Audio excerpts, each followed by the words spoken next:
Yes. By the power of Zeus, I command this stream to start. Welcome everybody, let's start this thing. How are we doing, YouTube? How is it going? The connection is excellent. Apparently I'm live, but I can still see nothing in my feed, so I hope you can see me. If you can, then I'm talking to myself. It doesn't matter. I like talking to myself. This is what being a YouTuber is all about. Pretty much. And welcome to the stream, everybody. It's going to be a fun one. And in this one, I'm going to record, the footage right here. I'm going to paint this portrait here. And the plan is to use what I'll paint and try to make a little tutorial for this week. And talk specifically about working from dark to light. Maybe you've heard how crucial it is to paint from dark to light and you don't really understand why. Well, we're going to talk about that in this session, and we're going to see why it might be useful, why in some cases it might not matter at all, so because it's not always helpful, but sometimes it is, and we'll see why, and we'll have a little explanation, and then I'll use this footage. I'll use the horizontal version. I'll record a horizontal version at the same time, so I'm gonna have to apply myself, and I'll use the video that I'll capture painting this to make a tutorial. So that's it. How is everybody doing today, my friends? How is everybody? Okay, YouTube's still lagging behind, but we're live. Good evening from South Africa. Good evening from France, Lindy. And YouTube is like behaving strangely, but I'm gonna assume that you're seeing me, and yeah. I'm gonna start this thing, and let's start this. And I've got a little surprise. If you observe very carefully, you'll see a new thing in the setup. You tell me if it's annoying or not. It's related to chat. All right, I'll let you observe what's going on. All right, let me start the recording. All right, YouTube is finally catching up. So I'm gonna start the recording. And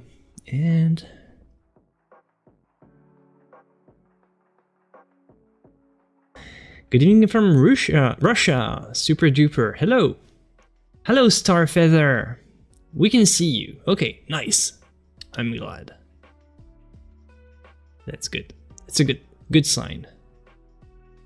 All right, perfect. Perfect, my friends. All right, so let's start. Is this mic on? Is this mic on? Okay, seems to be on. So yeah, as I say, I'm gonna use the video that I captured today as sort of a little tutorial demo, using this portrait here as a study. So just a bit of background for what I'm working with here. This is a repainted area, and you can see all this kind of bluish white, pale blue color here. It's this is some underpainting white toned with blue that I've used here just to make this repainted area easier to apply, make a new character appear when before it was just background. So I've added this. It's almost like gessoing again, even though you can't gesso per se. So I'm using a sort of a more priming white and underpainting white to cover just the area that I want to repaint so that I can have a clean start.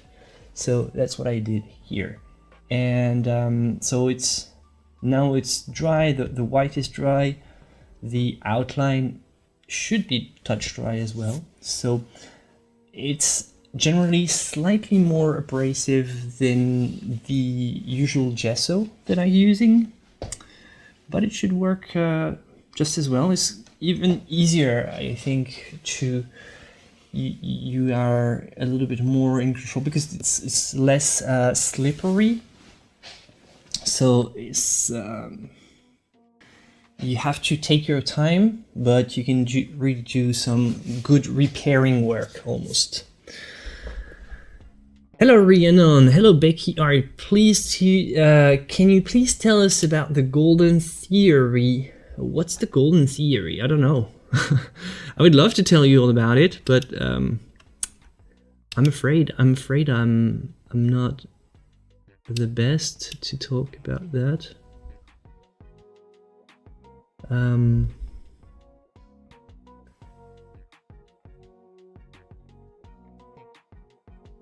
What is he going to paint it only grayscale? So I'm not going to do grayscale. I'm going to do full color. So this is just the underpainting, basically just an outline. And what I'm going to do is I'm going to paint full like full color directly.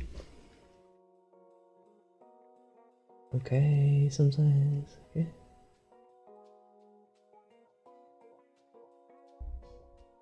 Sometimes it's hard to get there. Well, depending on the time zone. Yeah, I agree. Oh, so the golden ratio. Yeah, I never really used the golden ratio that much. For some reason, the golden ratio is never something that I've found absolutely inspiring compared to the thirds. Basically, when you have your canvas, you take the I would need to use a piece of paper to show. Oh, all right. Let me take it. Let me grab a little piece of paper and demonstrate to you. Like the golden ratio thingy, I don't even have it in mind. It's supposed to be good and all, but compared to the thirds, I never really found it super useful. I don't know. So basically the golden ratio is you have your diagonal here. Take this, and the golden ratio is the crossing between this diagonal and this one, I think, something like that. But compared to dividing this into thirds, you know, I find that the thirds work just as well in terms of composition. I don't know. Okay, so yeah, the golden ratio is a bit too much calculation for me to do. I kind of find it boring, and there is not so much of a special difference between what can be achieved with the golden ratio and what is achieved with just the thirds. So most of the time I don't bother about the golden ratio in my paintings, especially when you have a painting like that. Like, there is a lot more than happening than what just crosses certain diagonals and all. Like, it's fine and all. Like, I can trace a diagonal and show you that, oh, I've put this character's eye on this diagonal. Okay, cool. But other than that, like, it still doesn't make a painting interesting just because you put the eye right on the diagonal that's part of the golden ratio. It doesn't make the painting great just for that reason. You're gonna have to forgive me because I might have a cold. For Easter we had a family gathering and I think that my sister had a cold and she was nice enough to give it to me, so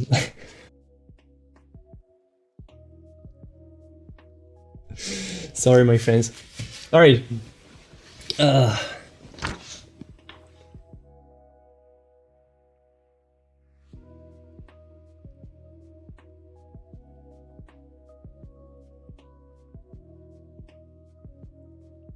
Aha.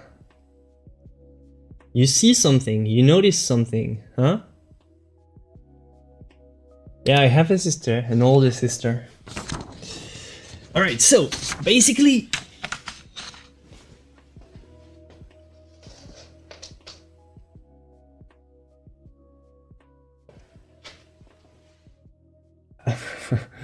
you got weird things going across your screen. Well, what is it?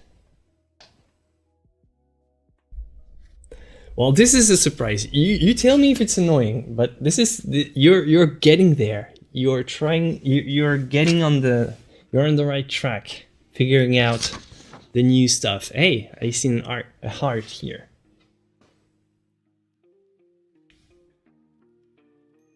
Well, basically, it's just all emojis appear on screen. That's the new thing. It's basically like Emoji Wall, except if it's all the time. But we'll see if people spam it too much. Because I was doing Emoji Wall settings, and I figured, well, let's leave it open forever and see what happens. Warning, Emoji Wall starts in 10. Oh my god, 9, Emoji Wall 8, starts already? 7, 6. I'm not 5, ready, I'm not 4, ready. 3, 2, 1, go. Emoji Wall unlocked. This is chaos. Oh, seriously, we need to God. break YouTube with emojis. We have 1 minute. Let's go chat. We can do it. Thanks, man. Let's go chat. I'm pretty sure this emoji will Quick, fix me. Spam emojis. We need to fill the screen.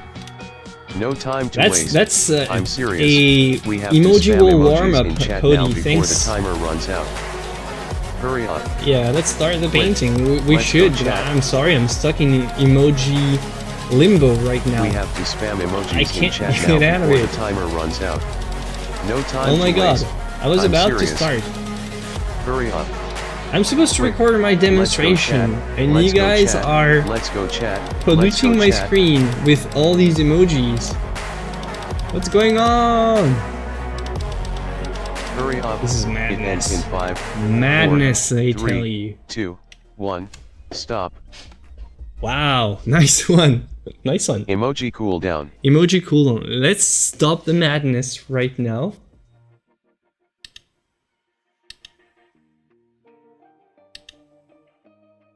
Yeah, let's stop the madness so that I can record. Oh, madness, I say, madness. Thank you, Cody. Cody, shouldn't we warm up before you start Emoji Wall? Like, people can get seriously injured. Have you thought about the finger injuries? I told you already. Alright, so I'm about to say, trying to talk about the importance of painting from dark to light, and I'm gonna talk about it right now, and I want to start, so I'm going to stop interacting for a couple minutes and try to give you a little bit of a presentation of the ideas, because it's going to help me make my videos later on. So, alright, let's go for painting from dark to light. This is a sort of a principle that you hear very often in oil painting, figurative painting mostly. And but why? What does it mean? The first thing to keep in mind, super important thing, is like the main principle is that dark colors look very good when they are transparent, and light colors work very well when they are opaque. So dark should be kept transparent, and light should be kept opaque as much as possible. All right, keep this in mind. Then, why do we start with the darkest? Why don't we start with the lightest? Well, we can. First of all, we can. Like, nothing is stopping you from doing it. And when you're more experienced, you can start with whatever, and it doesn't necessarily make a huge difference what you start with. What really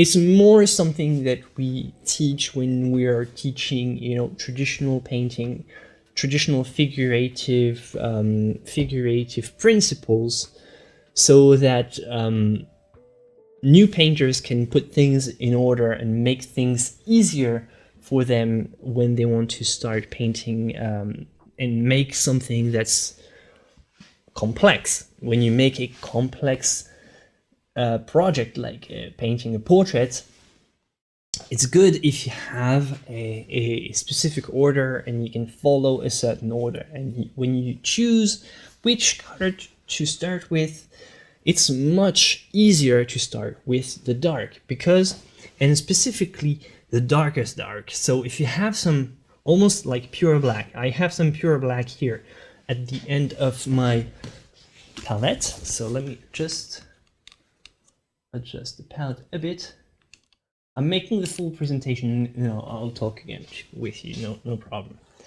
So when you have the darkest dark here at the tip of at the bottom of my palette. So if I have something that's the darkest that I can spot on my model, let's say the black of the eye, I can do that because I'm pretty sure that the black of the eye is going to be the same color that this.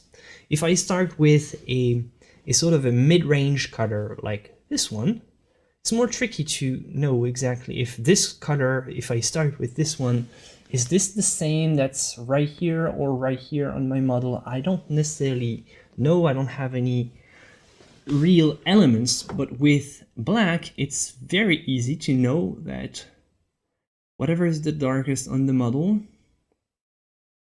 is the darkest on your palette, and that's all. That's all there is to know. So that's called keying. You attribute the darkest value to the darkest color on your painting. So I'm just doing the darkest.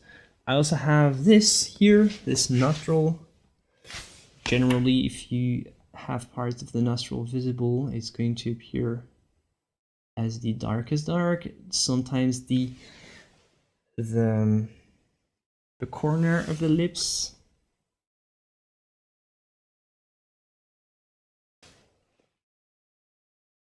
And sometimes it's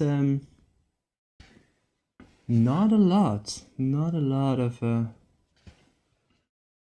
not a very big areas. Usually the hair, but depends on the hair type. So right here she has fairly dark hair, so I can also paint all this hair dark.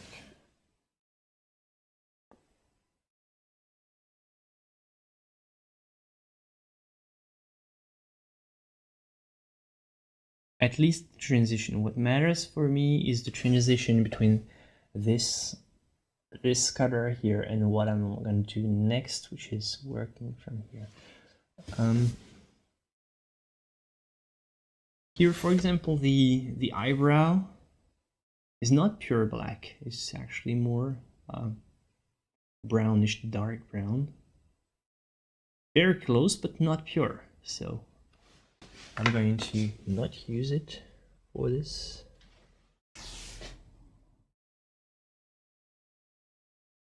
So there you go. There's a lot more nuance than in the hairs than it might seem, even for very dark hair. So I'm gonna leave room for different shades of dark brown, some highlights in the hair. And then looking at my model, I think that right here, here the makeup on the eyelashes is fairly dark. Eyeliner, I think it's called. And so there you go. That would be step one. Step 1 would be bringing all the darkest dark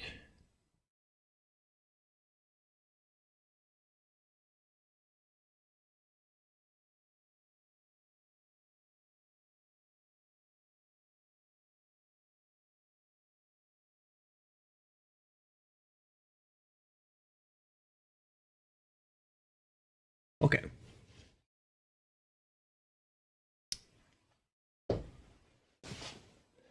All right, so now step 2, is that step 2? Yeah. Now step 2 is I'm going to compare the neighboring colors to these, all these spots. I can start from anywhere I want. I'm going to start with this one, for example, the eye, and I'm going to compare this darkest dark that I have here to the color right next to it, this one. And in this case, I'm going to use something fairly dark because with the makeup, the eyeshadow, the shadow from the eye socket, it's fairly dark. So, and I'm going to paint it like that. I compare if the darkest dark and this neighboring color are, if the difference is the same on my model and on my canvas. If it is, I keep it. If not, I modify. This is where there's a little bit of trial and error because it's pretty difficult to get it right from the very first attempt sometimes. So this looks like it's the same, almost as black as the inside of the eye, but it's less dark, slightly less dark. And I integrate a bit of transparency.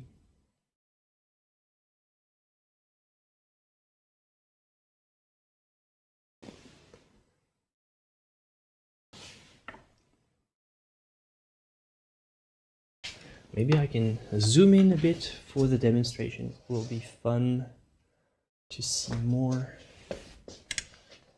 closely.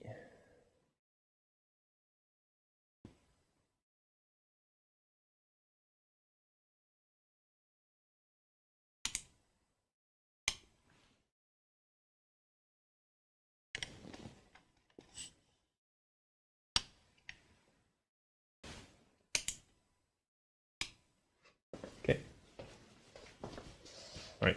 With this little close-up, it will be better. So I'm still recording, so I'll be with you in a couple minutes. Don't worry. It's not going to be always like that. It's just I need this footage.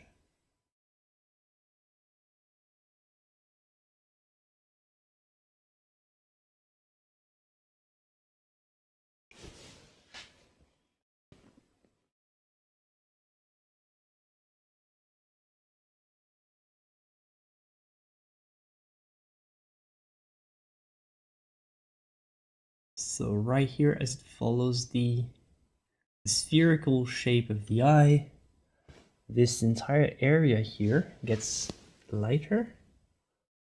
It's almost like you can see the ball shape.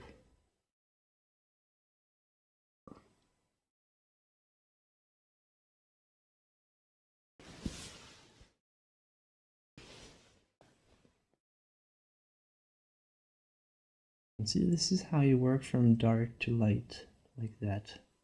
You can go very slowly like that, or you can go much faster if you're more in a hurry and if you want to paint more loosely. The same principles apply. And then I bring a more opaque touch, but in the end, see? So first, all the darkest, and then the more opaque touch in the end, and then I can blend it in like that. I can work very slowly, building up the form very gradually, like so.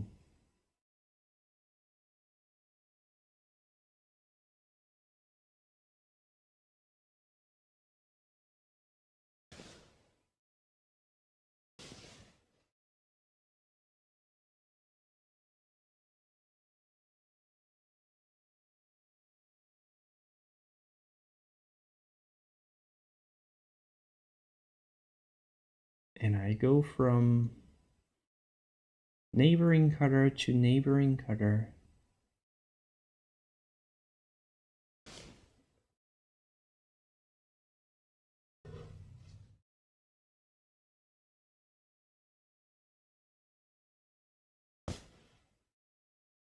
There we go. All right, back with you, friends. All right, let me.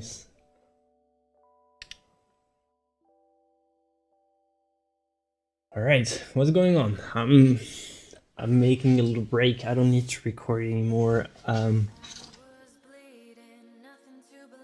don't need to record anymore. Talking for until I reach step 3. Okay, so I've got time.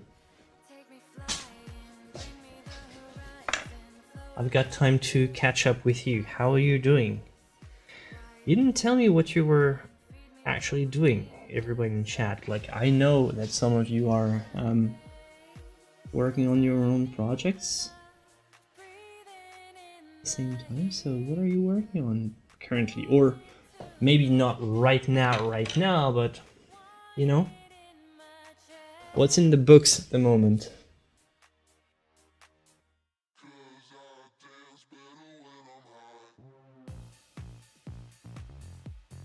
Yeah, you need to have a reference to do this kind of stuff.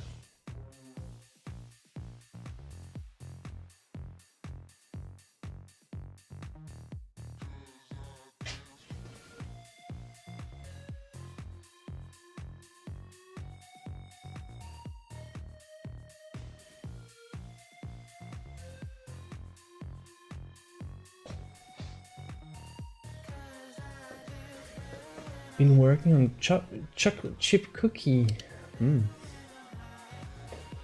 Working on a series of eyes. Awesome. Drawing along with me. Nice, Roaring Spy. Hey, paint yourself as a polo. Sounds like an idea.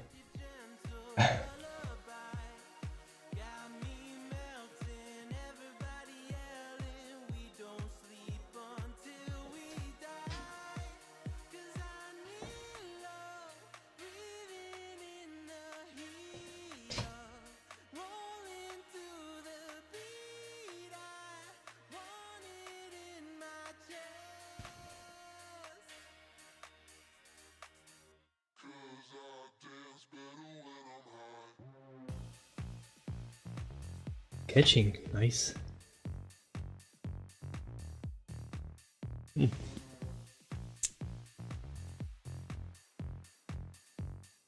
Ah, Narcissus and Echo. Nice. Hey, by the way, I'm still in the mythology theme because this is I don't know if you ever knew, but this painting is based on the Danaïdes myth. So I'm still in the art challenge.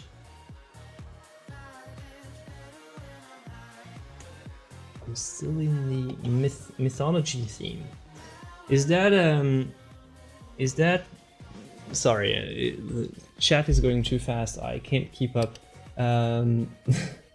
Pure paint pure from the tube. No, I'm thinning it down with a medium made of stand oil and mineral spirits,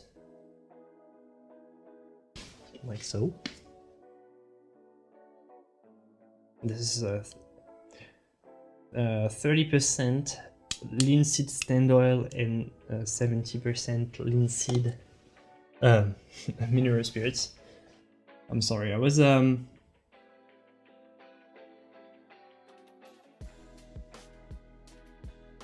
having too much to deal with in chat. I couldn't focus on my painting at the same time. Alright, I'll do shadows for this. So yeah, and the paint is very stiff at the moment. I decided to keep my my texture relatively stiff so that I can blend more easily. But I have a droplet, I don't know if you can see it, I have a droplet of medium here that I just dip my brush into whenever I need more fluidity.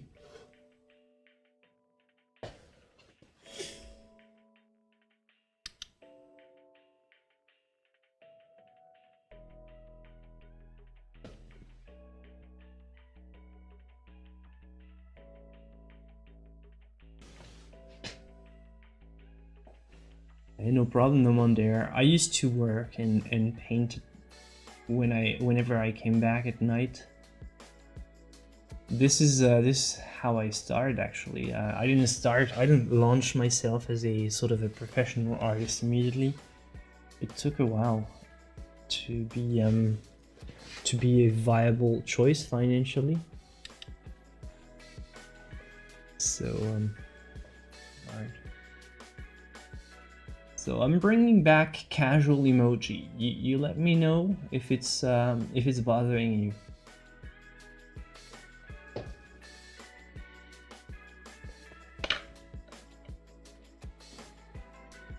Palette knife. You only work with palette knife? I've never understood how you can work with only palette knife. Like seriously. The palette knife is nice and all, like for the background I've used the palette knife like for that here for, but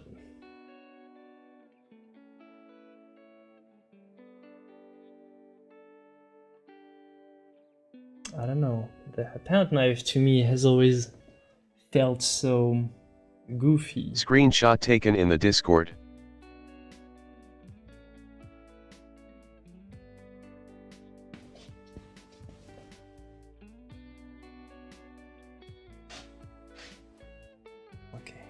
Can make it more, there's a reddish glow so I can force it a bit.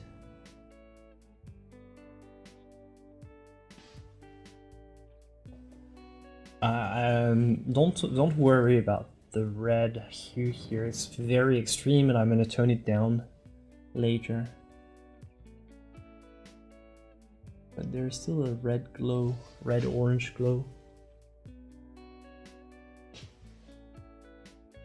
And I've been on this painting for so long. Talk about patience.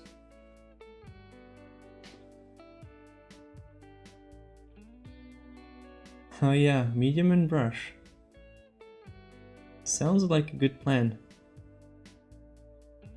Alright, thanks for saying hi. Too bad you can't stay.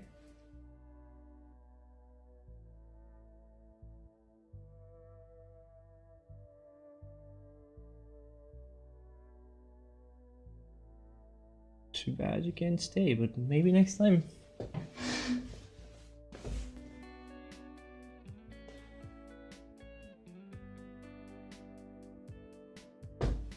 Okay.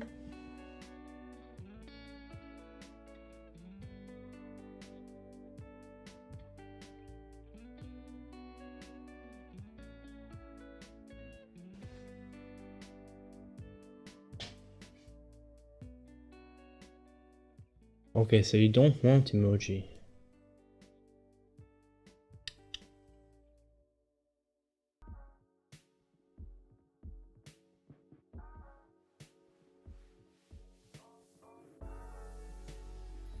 Command, switching to palette for 10 seconds. My palette is so titanium white, yellow ochre, transparent red oxide, purole red. Sorry, I'm gonna go back. Quinacridone rose, burnt umber, ultramarine blue, French ultramarine, and phthalo turquoise.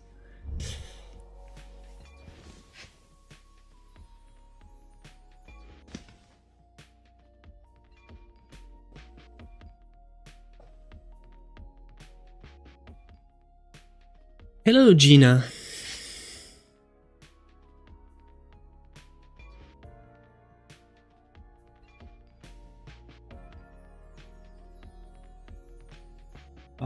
If your brush quickly ends up losing shape, it may be because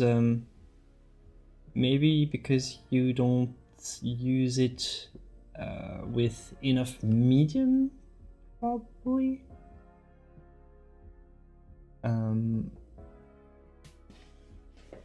You know, having slightly more oil will make the surface less abrasive, because the canvas is a very abrasive. It's almost like sandpaper for your brush, naturally, because you want the paint to be retained, not slide on the surface. So it has to be a little bit abrasive.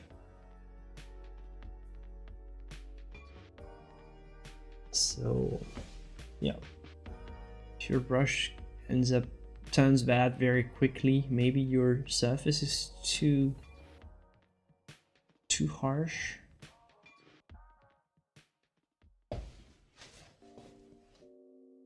Nah, but you do pastel on sandpaper, actually. Or you know, it's not technically sandpaper, but it's pretty much the idea. Pastel is done on, you know, some type of what can be called sandpaper.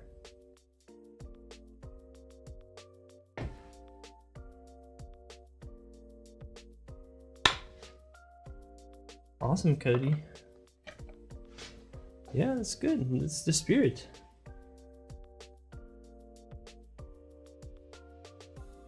It's the underpainting. The blue is the underpainting. So basically it's going to make the rest of the colors vibrate. Yeah. So in the end, the blue is not going to be visible, but it will be felt. It will be experienced somehow. I know it's weird, but it's, yeah.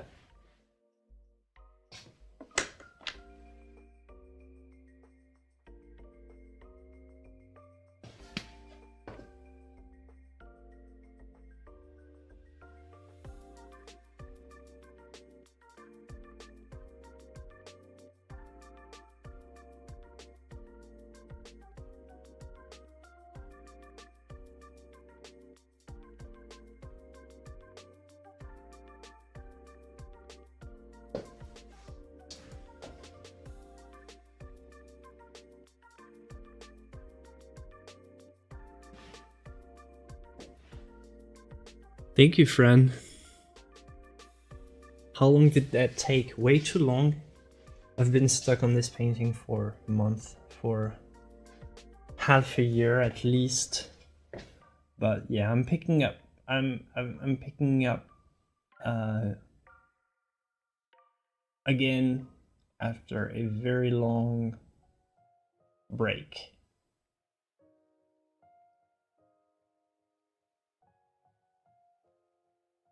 Would I be willing to become a reference? Make you Odysseus. You want to make me Odysseus? Well, yeah, go ahead. What do you want? What kind of pose do you want? Something like that? Bring this back a bit. So I'm stuck to the mast. Is that it? Oh man, no. Hold on. What do you need? Like that?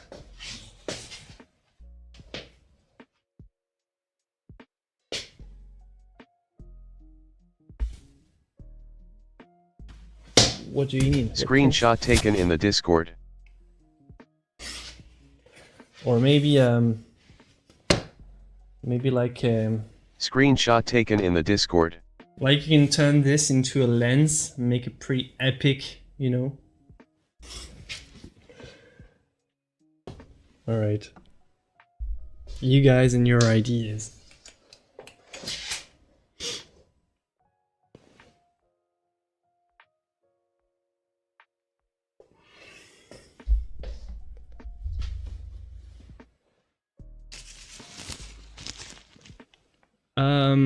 I don't deal with the fear of painting poorly. I paint poorly and try to try to deal with the consequences.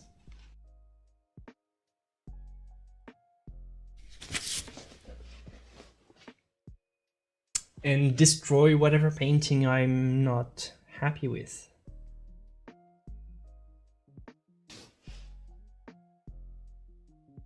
Yeah, poorly is not up to your expectations, but yeah, everybody's expectation is different. And some people might say, hey, this painting is perfect. And if you don't know, like, if you don't feel good about it, even if people tell you it's good, like, they don't know better than you. So this always happens. Like, you say, I'm really not happy with this one, and people can't understand that you don't like a painting, because for them it's very good already. Like, you don't necessarily have the same standards. What is the difference between medium and pure oil? There is none, really. The pure oil is a medium, but how to say? A medium generally has a thinner, so a solvent. So it's not just oil, because oil is a binder for your paint. And the more, if you add only oil, like, oil can be used as the sole medium for your painting. It's doable. But if you paint complicated projects and you only have oil, it might cause, you know, some drying problems. So generally you'll add a solvent. And the solvent, the benefits of using a solvent in your medium is that the solvent will not remain in the paint film after it dries. Whereas the oil, it remains in the paint film, and the oil is the drying element that makes it hard after a while. Whereas the solvent will evaporate, right? So that's the big difference. And generally a medium is most of the time always composed of a certain proportion of a solvent and an oil, a drying oil. A medium with no drying oil will not dry properly, and a medium with no solvent will take will have a bit of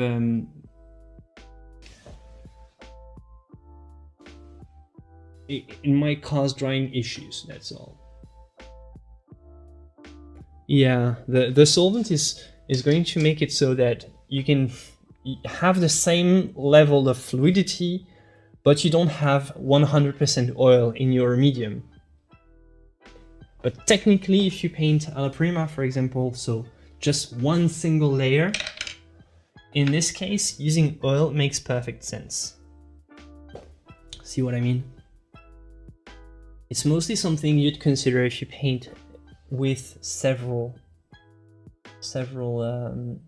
consecutive layers.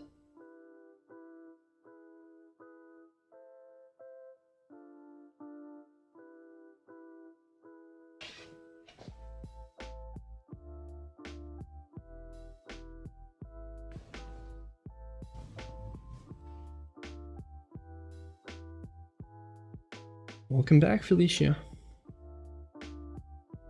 You need to stop painting alla prima. Well, have you ever tried several layers, or have you always done only alla prima so far? Like, maybe for your mythology painting, it might be a good idea to try a layering for once and see how it goes.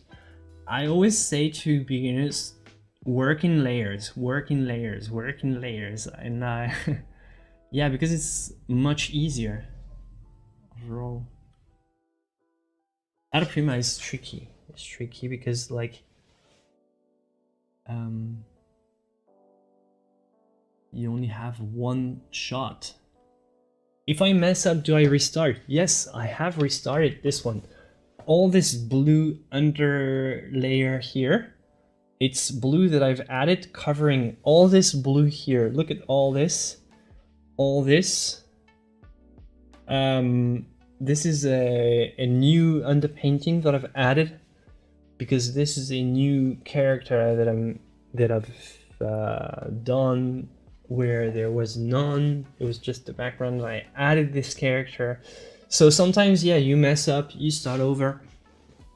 The good thing about oil paint is that you can start over as much as you want. It will never be, it will never not allow you to repaint, make corrections and stuff. It's super flexible. Especially this one, it was dry. It's been dry for almost 6 months, so it was fully dry, and I've still decided to modify, add new elements, change stuff. So there is never really a point that tells you that it can't be corrected. It might be more tricky at some point because sometimes working with lots of layers can be delicate, but for most of the time, like, can never go so wrong that you have to stop everything and abandon it all. Like most of the bad paintings that I have are salvageable.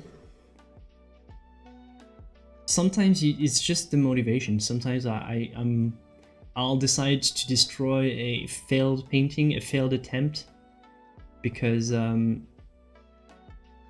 don't have the heart to try to fix it, you know.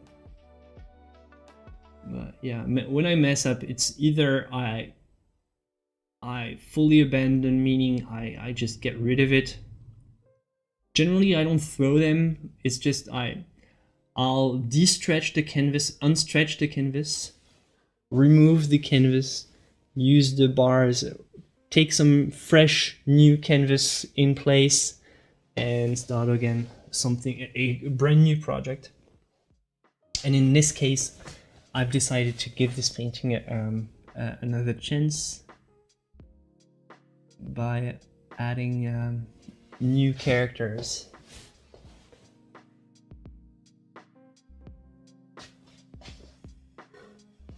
But I have this other character, for example, here, that well, the other character is just here. I'm not as satisfied, so I might still correct this correction, and sometimes, you know, it's correcting here, correcting there.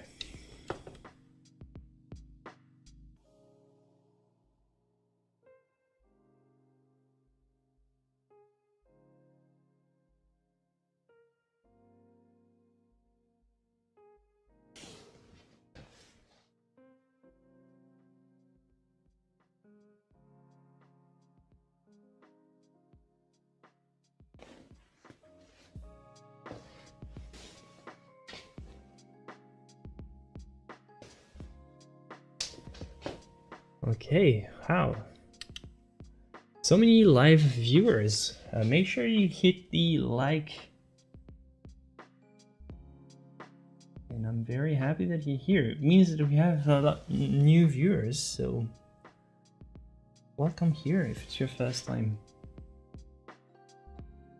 Welcome to the #1 inspiration sharing community on the internet for oil painting enthusiasts and artists in general.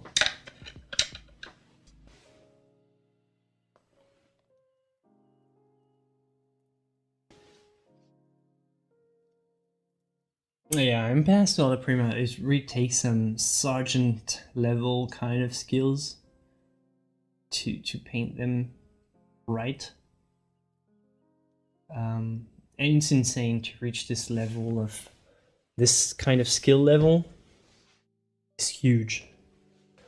So if you count on being this good, then good for you. So, and if you don't count on like being super performant on this one shot, like you have one shot to make the perfect painting, if you don't feel like that, just deal with the idea that it might be okay to paint with several layers. In the first one might not be perfect, but you'll have the second one and the third one and all and so forth.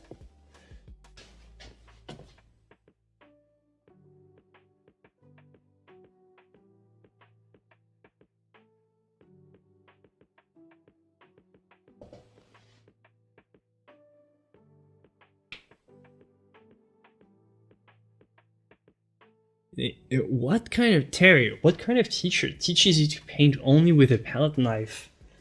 Palette knife is like the ultimate skill in terms of painting. Like, it's the kind of stuff that you do when you master painting so much that you can paint with a fork. So you figure, well, okay, let's try. Like, for beginners, it's the worst. Like, you need to have some good brush skills before you move on to trying to paint with a palette knife. Palette knife is extremely difficult.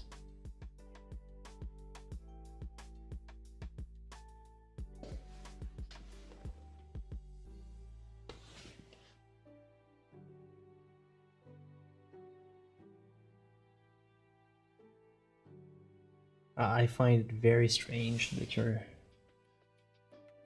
taught this way, to be fair.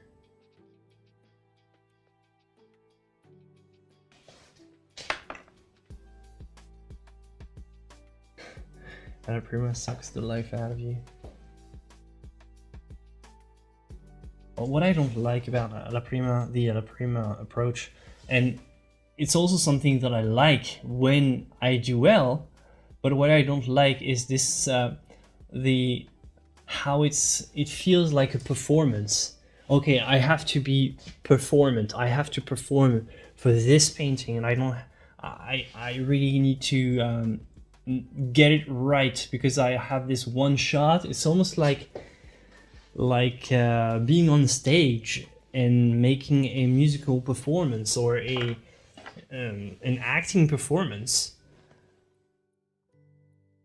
where you have only this one shot and you have to it's almost like you have to rehearse, and then you have the moment of making the painting feels like a performance, and it's a lot of pressure. It's fun if you are so good that you can forget about it, but if you want to, take your time, allow yourself to be interrupted, take a break for as long as you want, and be very relaxed in a way. I think working in layers is way better if you want to have a more chill, way more chill approach.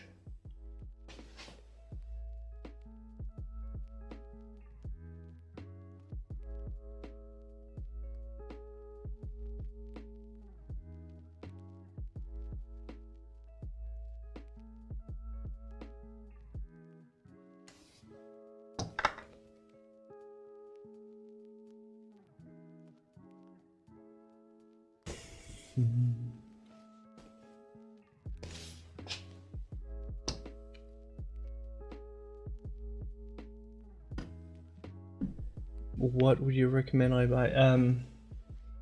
I have a complete supply list on my website, on my resources for artists. You can start with that.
Check out Rafi and Klee's channel. Like Rafi was here channel. I think they have like good insights on, you know, marketing as an artist, making a career, selling your art, stuff like that. So might be helpful. What do you think about the changes that the world will go through with AI becoming more human than human?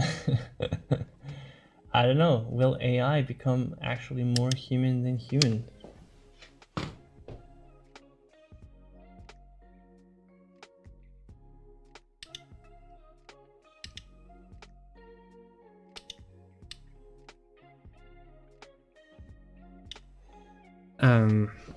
I don't think. Well, yeah, it's a tough subject. Most of the time, I only try to talk about the art world.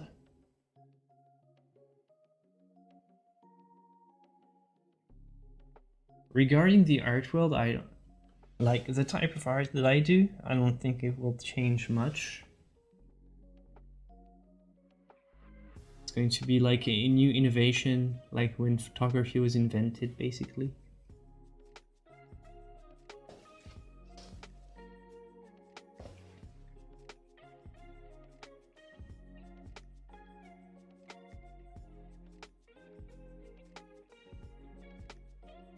Hi, Emo. How do you paint over the thing? Well, I've covered it, like all the blue here that you see, Madeline, is an underpainting white. So all this light blue area is the area that I've repainted actually. All this, I've kept this character. The rest has all been repainted.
How do you get the lighting and angles perfect? I don't know. I've been doing it for a long time and I got better at it slowly but surely.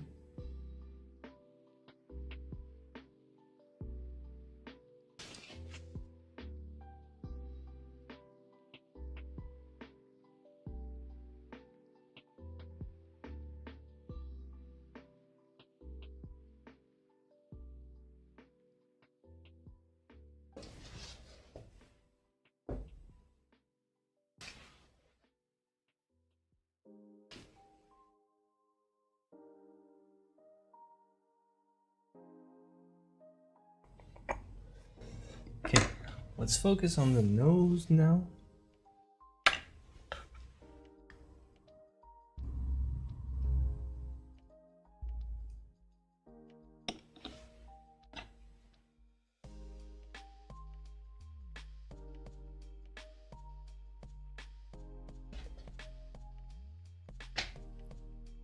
A nice clay dabbler.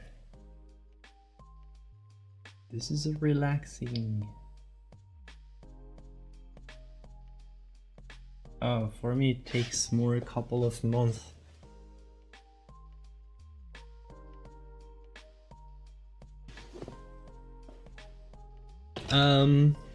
Do I do this for the self-expression? I don't know. I do it for the love of art. I like telling stories with images.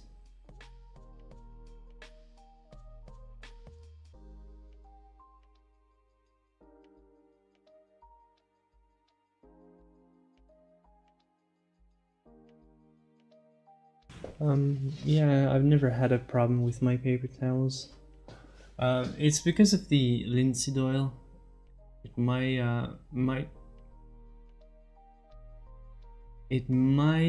heat up, you know, in a bowl. If you have tons of linseed oil in a boil of paper towel, it might actually heat up and actually start a fire. But if you use like regular amounts, which is just a few drops here and there for, you know, general purpose use of paint, normally it's not enough oil to start a fire. So what I would say is do that only if somehow you spill a bottle of linseed oil somewhere. If it ever happens, you want to be very careful. Like linseed oil, when oil paint dries, it's actually a chemical reaction, so it produces heat. Normally when it's on a flat surface like that, the heat is dissipated very quickly. But when it's in a bowl of paper towel, very concentrated with tons of linseed oil inside of a tiny bowl of flammable materials, it might actually, no kidding, start a fire. Like it might self-combust.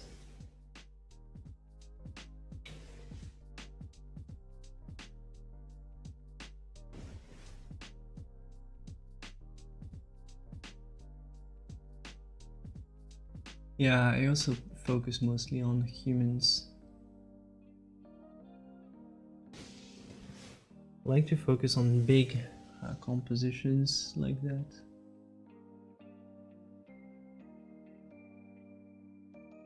Mostly, yeah. I tried a bit of still life, tried a bit of landscape, but I'm always drawn to the human form, no matter what.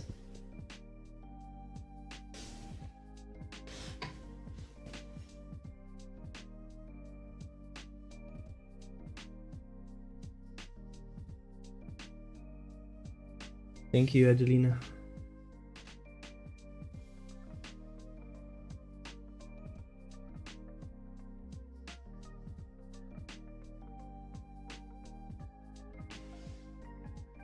Nah, I haven't figured out the name yet.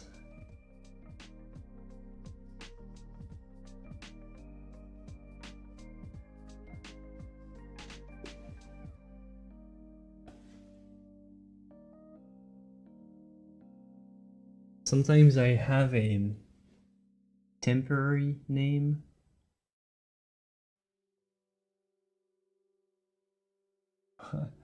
Have I tried the Mona Lisa? No, I haven't.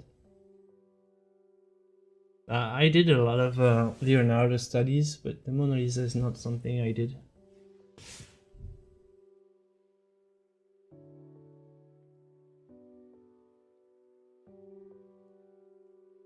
Picasso? Oh my god, I hate Picasso with a passion. But I can make an episode on why I hate him so much. Could be fun. It's really one of my least favorite artists.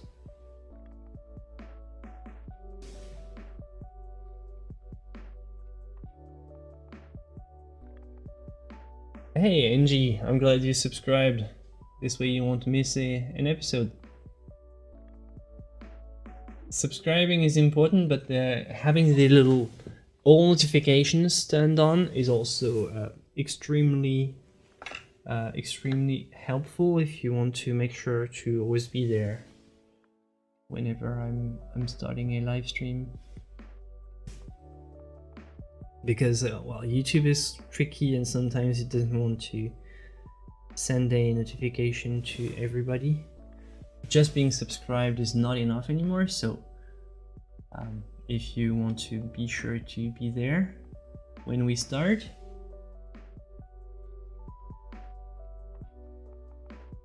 you can choose the little bell with all notifications. I really dislike Picasso for his character and the way he treated people. Yeah, pretty much. His family, women, it's atrocious. It's an atrocious character. And his paintings are really mid. Maybe they were very innovative at the time, but I don't know. He was not really more innovative than some of his peers, from which he took a lot, he stole a lot. I don't know, I really hate Picasso. Paint a Monet? Why not?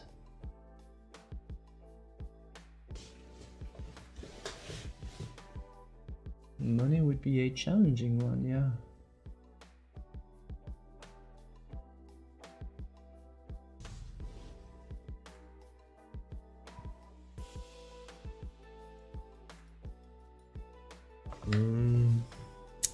I need some different brushes. I don't have the brushes that I need. So let's check it out.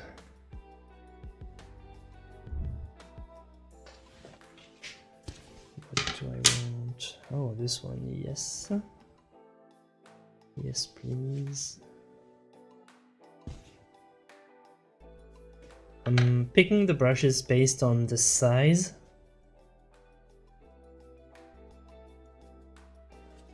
This one, yes please. Yeah, I try to read as many comments as I can.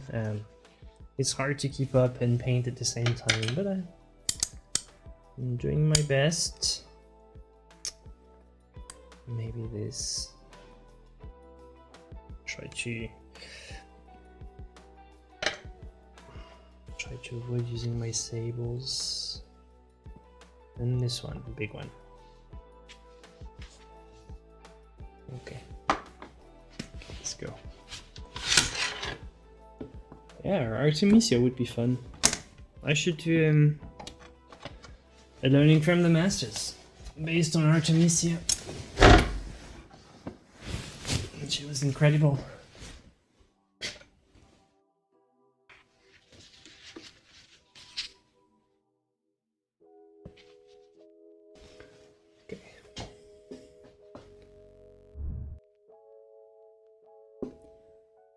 Oh yeah, I can't count either. How many brushes? Gosh. Oh my god, several hundreds. Something like maybe 400.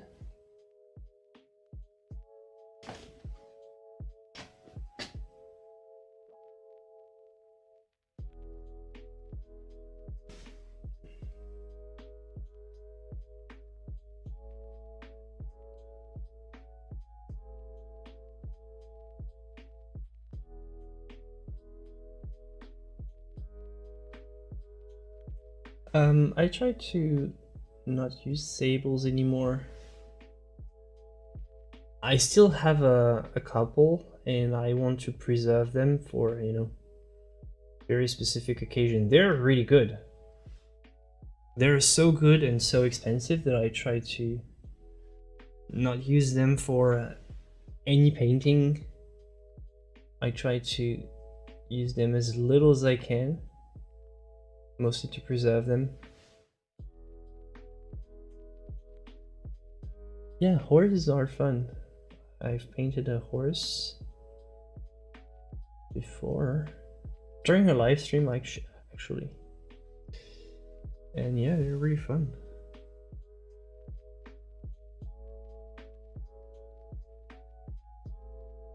So the theme is it's a modern take on the myth of the Donatists.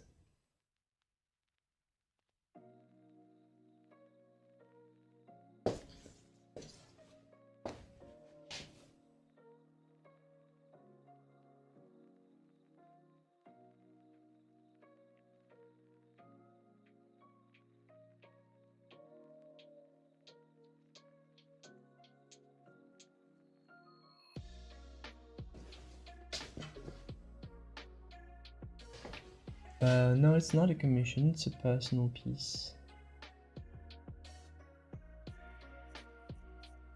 Can I draw a dragon? Yes, I might.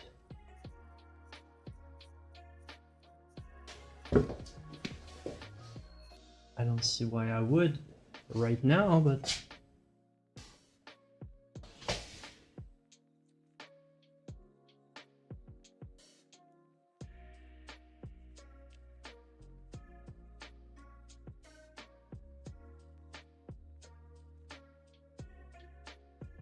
my medium is 70% eau de las mineral spirits and 30% linseed stand oil.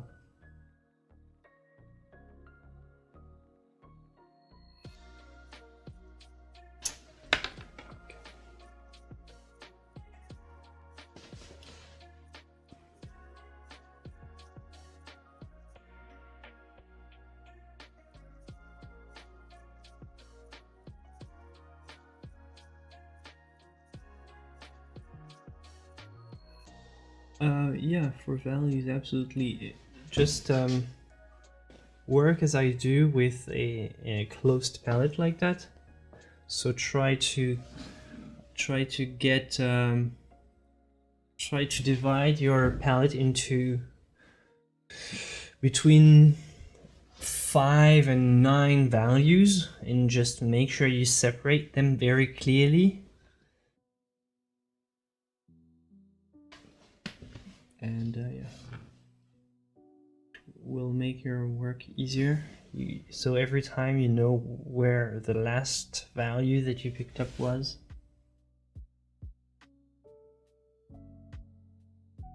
Actually, that's what I want to talk about in my in the tutorials that I want to make based on this painting. I want to demonstrate how to keep values under control by working from dark to light. So that's also a good trick if you struggle with values. Working from dark to light. Yeah, step 3 is when I reach this. So yeah.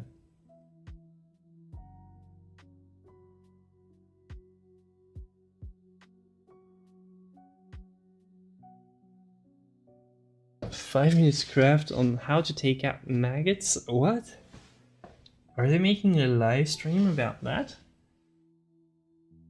Or are they just basically rolling through videos, calling it a live stream?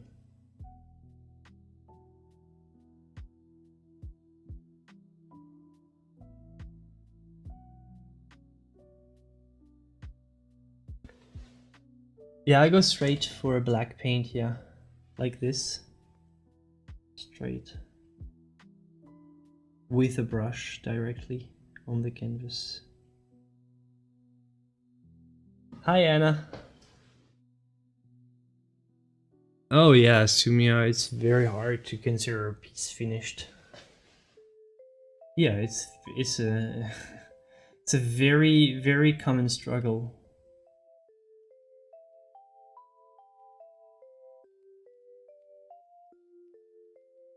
Terbriggen, I'm not super familiar with his work,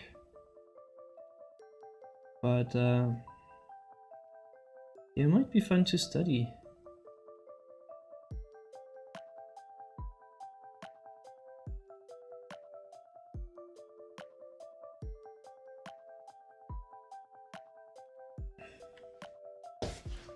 No, let's be honest, I don't sell most of my paintings. especially the main ones, because they're pretty big. It's very hard to find a buyer, even with my gallery, you know. Like most of the big paintings are very hard to sell because, of course, they're more expensive and all. More difficult to find the right buyer. But I do sell some. I don't sell all of them.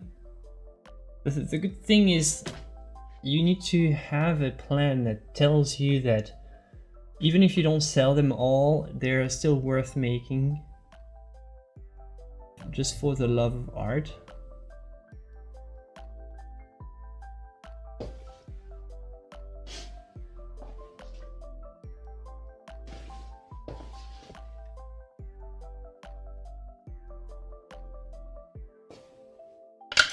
Apply to the Louvre.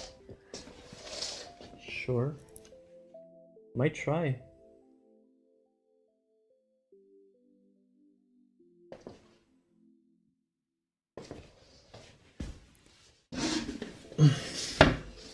Might try someday.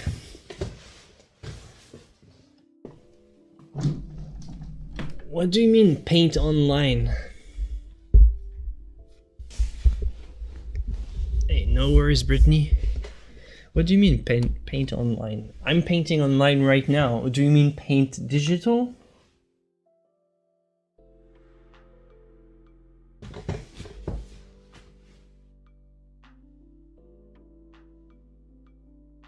Yeah, digital? No, I don't do that. Well, I do have a, you know, digital, I have a tablet and all. I have the gear. So technically I could be painting digital. But I'm mostly using my digital software for, you know, making collage and sort of putting my model in the right disposition so that I can work from my model. Like, let's say I need to, you know, change the colors on the models, stuff like that. I'm going to use Photoshop for that, but other than that, I don't do digital painting. Sometimes I would use digital painting to, I actually did it for this one, is I take a screenshot, hold on, actually I can show it to you on screen. Hey man, you believe in yourself and you prove them all wrong.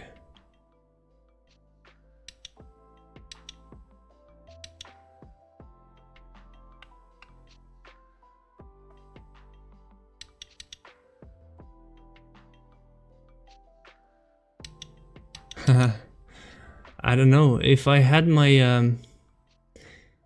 yeah, I would say I would love to be in the Louvre any day, but the thing is I'm not part of the right, you know, era.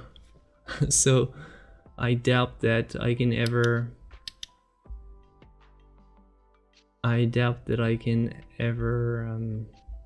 be in the Louvre one day.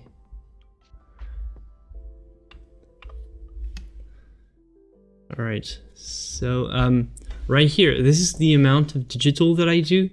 So I was not really super happy with how this painting was going, so this is how I did. And look at this goofy thing, that's me, I'm taking the pose myself. Sometimes I don't have the model, so I'm taking the pose myself. Yeah, but the Louvre doesn't take from my time period, like my era. You can't go there. Well, you can be as a sort of the guest. So what I'll do is I take a photo of the painting in progress, and then I'll draw the elements that I want to add. I'll sketch elements here and there, and then sometimes I'll add the character. But you can see that my mastery of Photoshop is not really that great, because I'm not even contouring properly. But I just need you know, the basic placement, you know, the hands.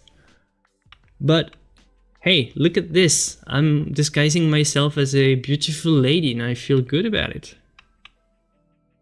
Feels great. So that's what I do when I'm stuck. Really. No kidding. And I end up with this. So yeah, don't ask me how. Do you practice your drawing before painting? No, not really. I don't draw nearly as much as I should.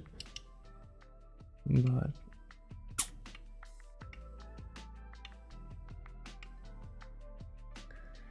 yeah, it's either that, it's either I take myself as a model and take the pose myself, or I ask a model, but the model, you have to hire them. Like, especially since I have like, right here I have 1, 2, 3, 4, 5, 6, 7, 8 characters, so it would mean hiring 8 models. Sometimes I have an idea for a new pose in the middle of the night. So how do I do that then?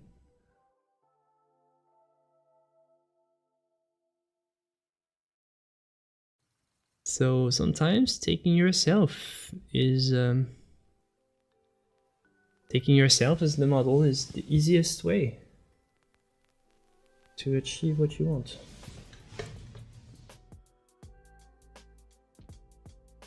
Next, what I'll do is I'll take a face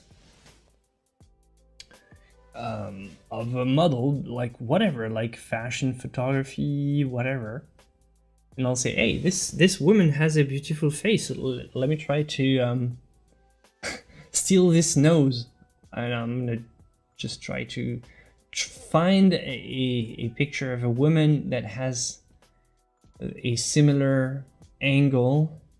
Even though here it's not even the same angle that I had on my reference. And I'll say, hey, look at this, I like this nose, so I want this kind of nose, I want this kind of shape for the lips and stuff. And I'll figure it out along the way.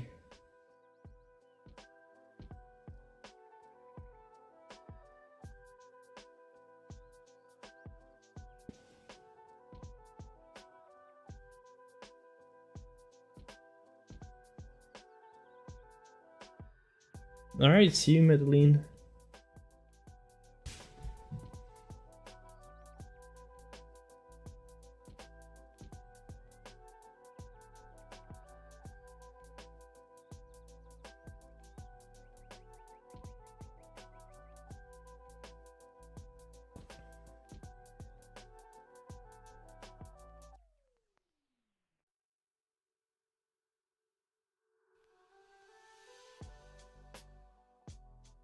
So next live, should we make Vincent part 2?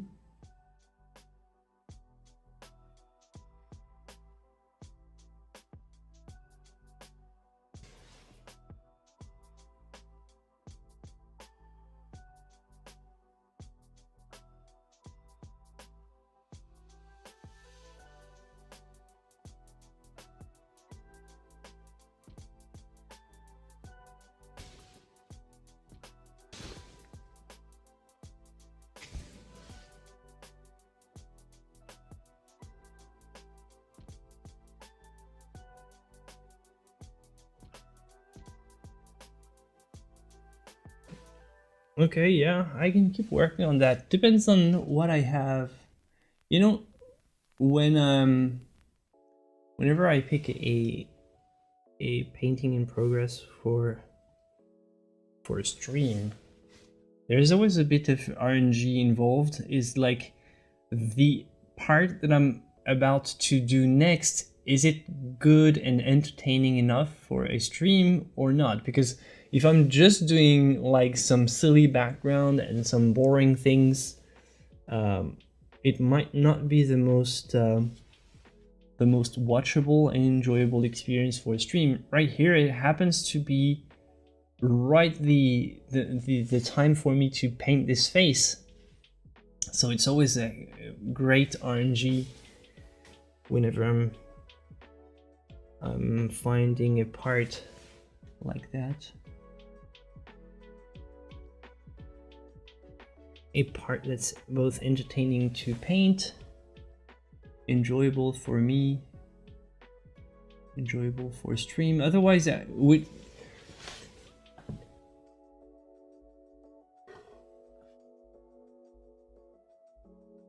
So this is why sometimes I'll randomly say, hey, let's do a learning from the masters, is because the painting that I'm currently working on has nothing, you know, special Screenshot taken on. in the Discord. So that's what I'll do. Hey, welcome back. It was rather short. Glad you're here. What's your advice for bigger portraits, say 20 by 30? 20 what? Centimeters? Thank you, Medine.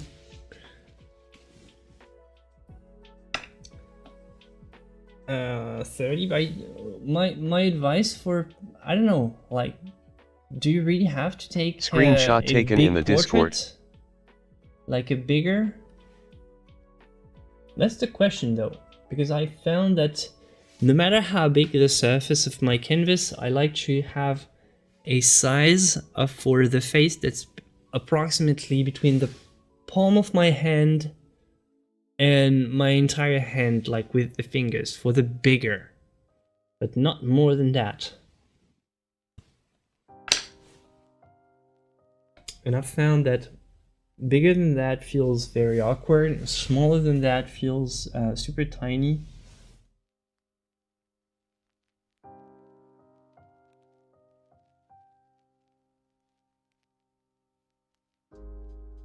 You know, I never do giant faces. Oh yeah, Casey. Yeah, measuring baguettes, basically.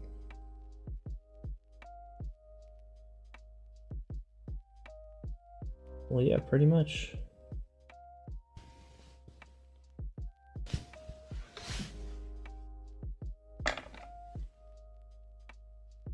Yeah, I'm not a fan of big, giant portraits, so I can't say much about this.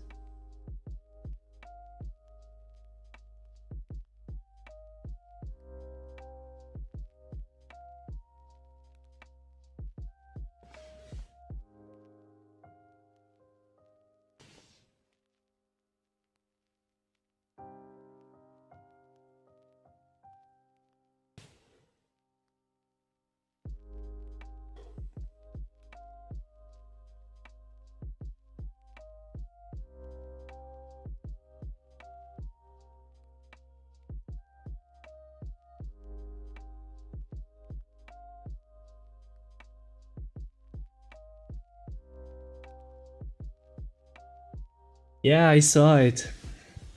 It's pretty cool.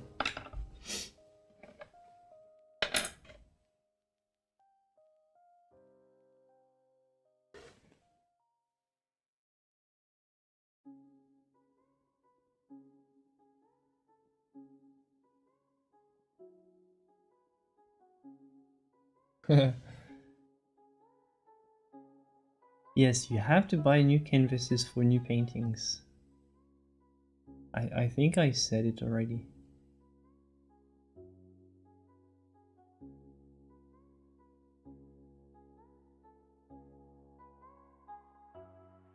Paint an egg next time.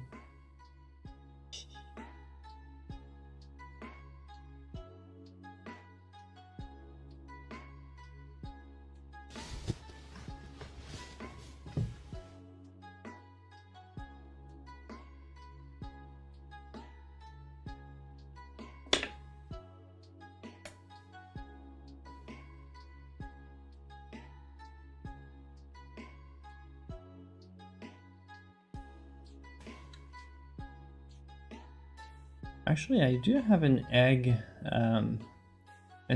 demo. No, I don't do digital.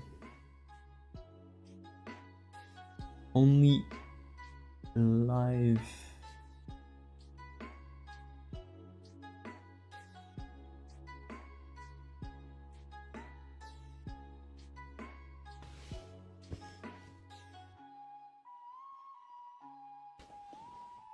So you can't download my brush tools, my brush presets, because they are actual brushes.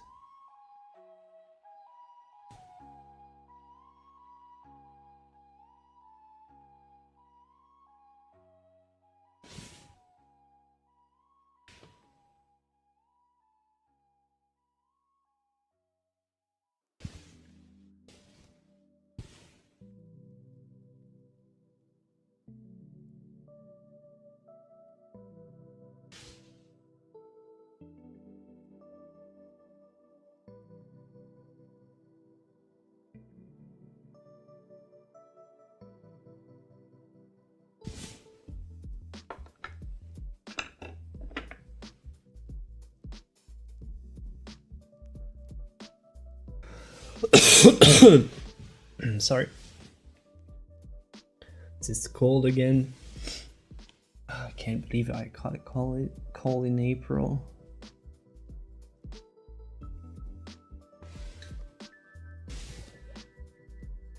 And it's not allergies. I do have allergies, but they haven't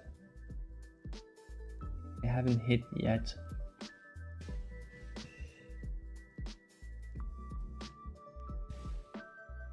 Thank you, 313 collector.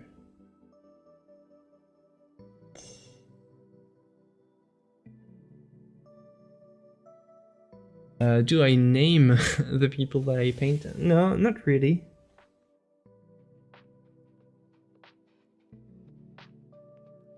Usually when I in my preparation, they're usually called woman 1, woman 2, woman back, woman front,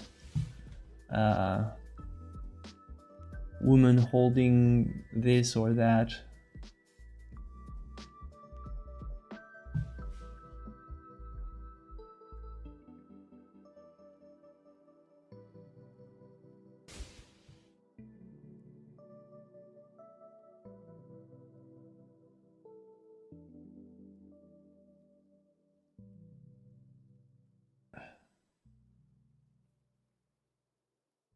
Yeah, it would be cool if you could download the presets of the old masters like that. Just like they do with Photoshop.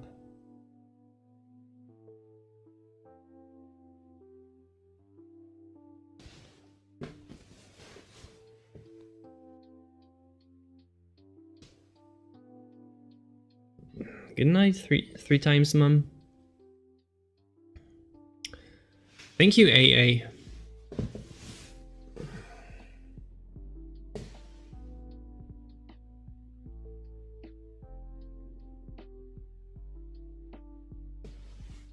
Okay, the lips are generally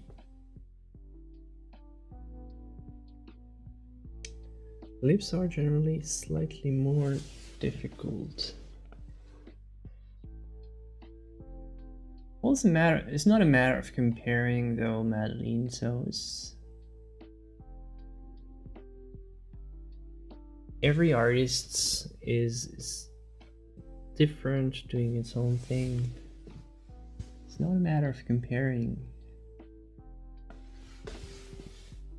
The blue, yeah, the blue is kind of going to be visible as an underpainting here and there. It's hard to see. It sort of transpires through. But I'm not leaving a big blue. I'm not leaving a big, big blue patch.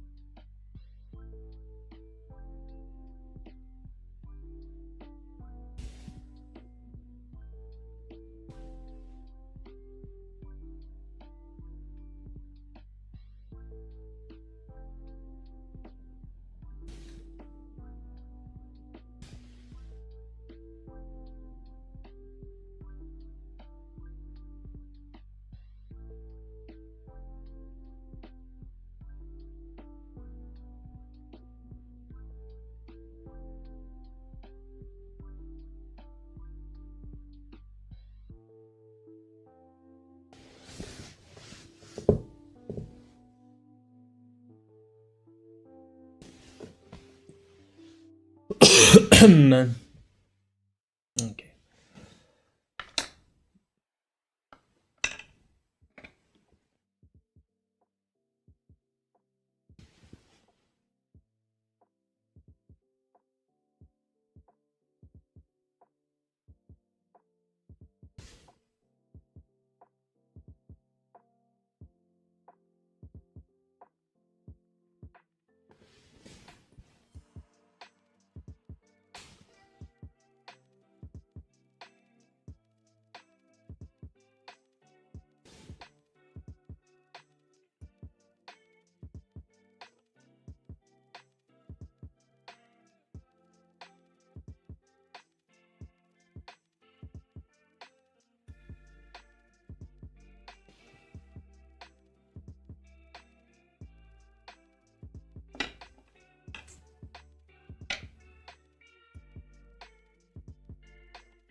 I think I started painting when I was like 27 something.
Hola Argentina, ¿cómo estás?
The scene is a modern take on the myth of the Danaides.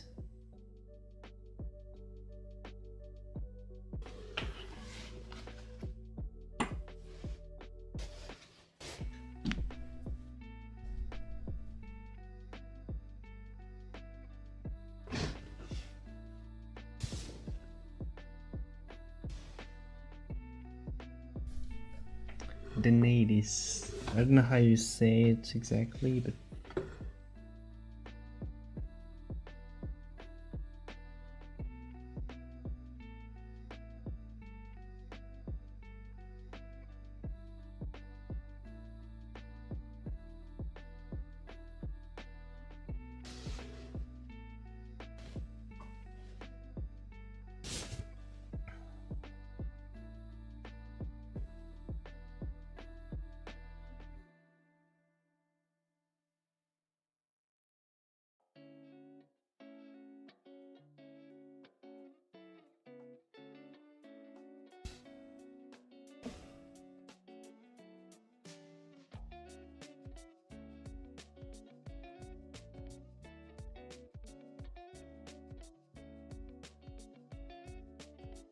what are they doing in my painting? They invited themselves. Command, studio cam for 10 seconds. Well, the studio cam is not really centered, but hey, sorry. Back to normal.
Okay.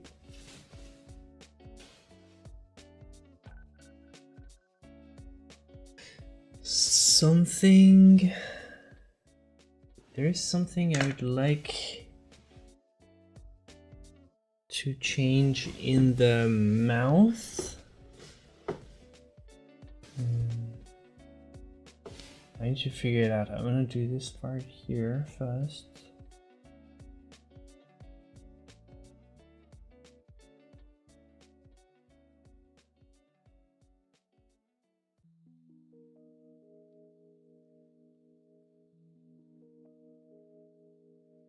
It looks rather dark and all, but it's within the context of the light and all. Well, step 3 you know, I'm gonna do voiceover, so no worries. Like, I know what I have here, so yeah. It's fine. I don't feel like doing it right now. Step 3 is basically reflected lights and all.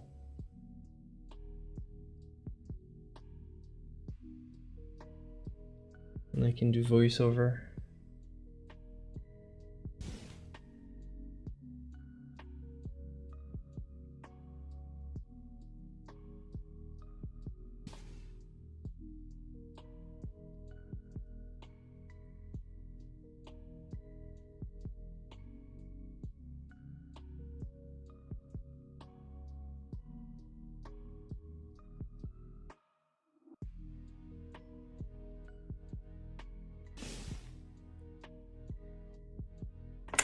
I don't know. The mouth has something that I'm not super happy about.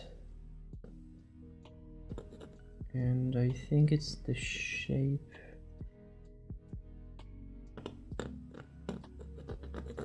Not much.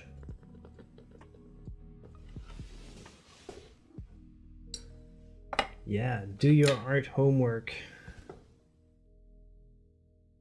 Like, on this channel we generally, you know, work side by side. It's not just me doing stuff and you people watching.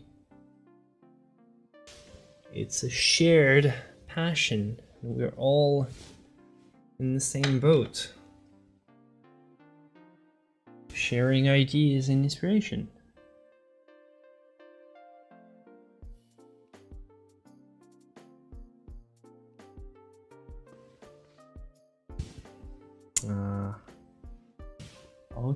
Okay, I get you.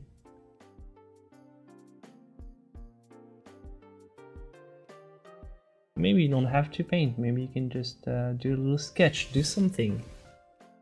You know, when you have an itch,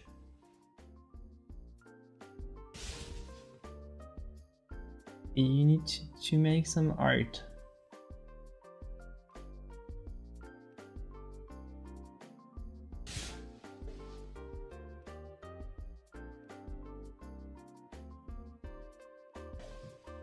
Okay.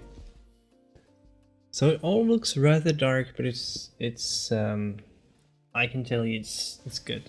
It's in line with the other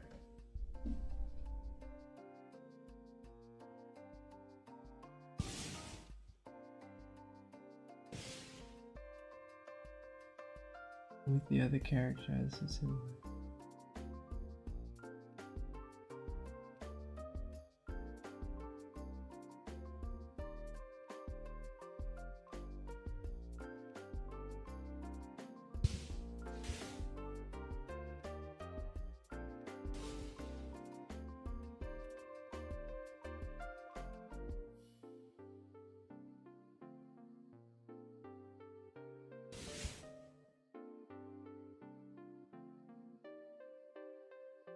Oh yeah, the lips. I was saying that I needed to do the lips, and then I started doing the ear. I don't know why. You know, I'm always like such a butterfly. It's very hard for me to focus on just one area and not move until it's done.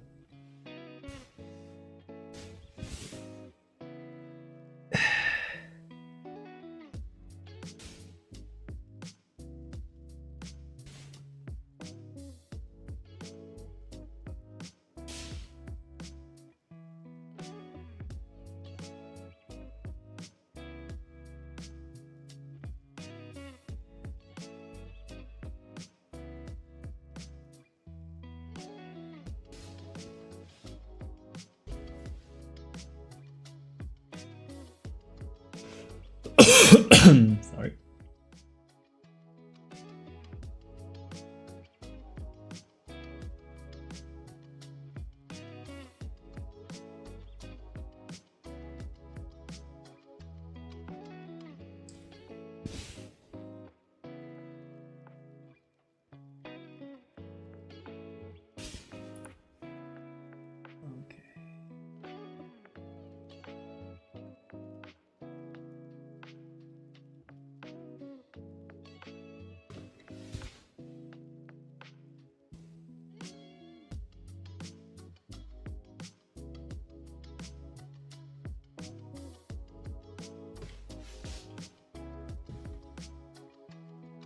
Okay.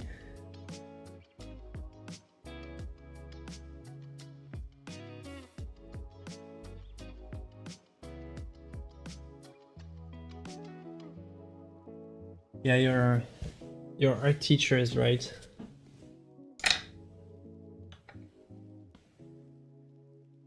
The more you paint something or the more you do the same stuff, the more your eyes get accustomed Screenshot to taken in the Discord. your eyes get used to the mistakes and somehow they feel normal. So you can't spot what's wrong anymore after a while.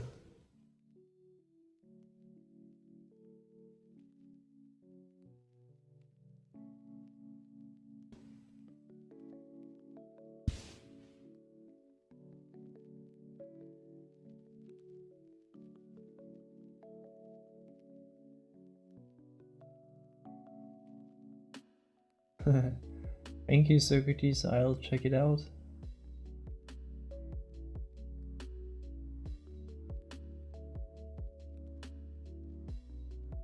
Well, you know, I can start creating a little gallery in my Discord of just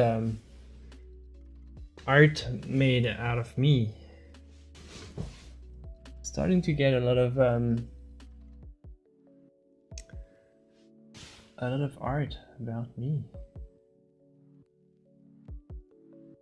Maybe the beginning of my career as a model.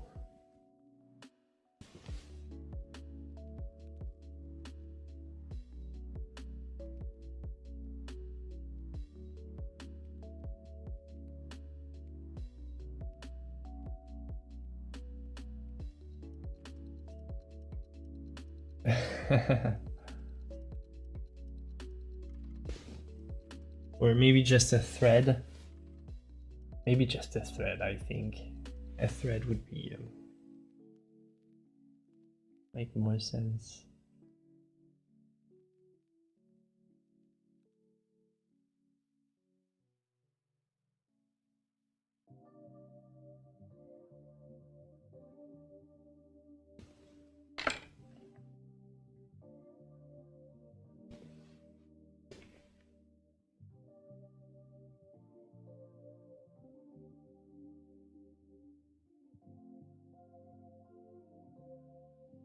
Oops.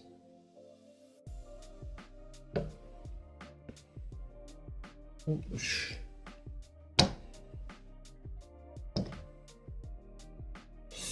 Oh god.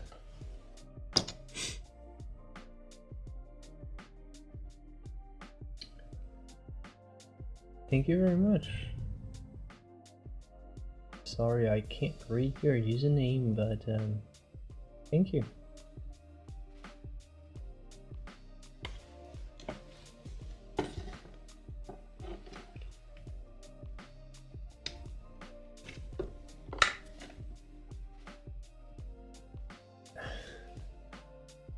Drawing a bunny sounds like a plan.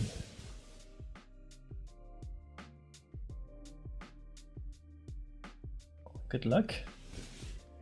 We're sending you lots of inspiration, sending you inspiration your way.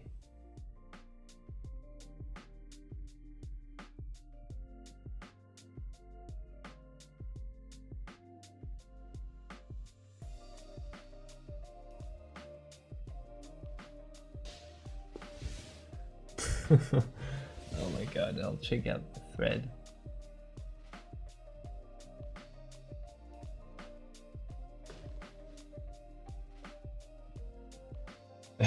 I'm gonna finish the ear. Oh my god, this mouth.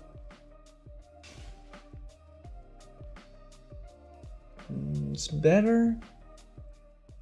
I want it more pinkish, so I'm not gonna do the mouth here yet. Maybe with glazing afterwards. I'm gonna let it dry.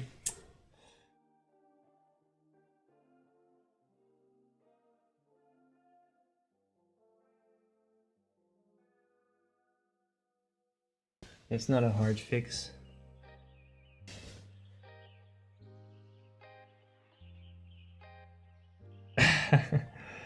Yeah, making a portrait of the back of my face actually is first of all it's part of the lore of this channel, deep lore, and it's more accurate as to what this this content actually is. It's a lot of the back of my head.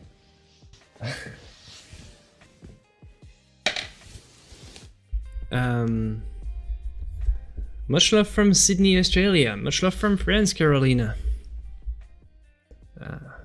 It's called The Many Faces of Laurent Farge. Let me check this out. Gosh. Thank you. Thank you. Alright, let's check it out.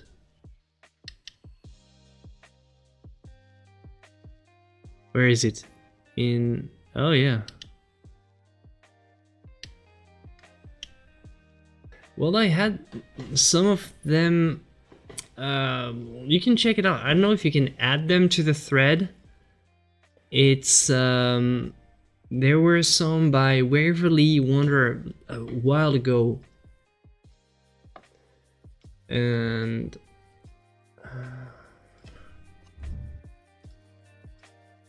okay, it's here. Nice. I like the Van Gogh inspired kind of touch.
Okay, golden earring. Pretty simple. Look at that. Bit of yellow ochre. Dab of white.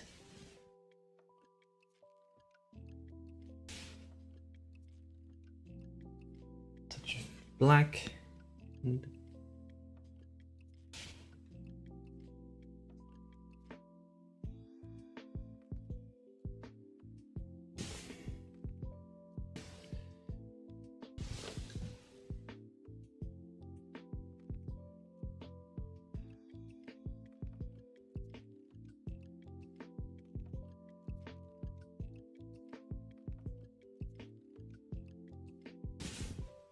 took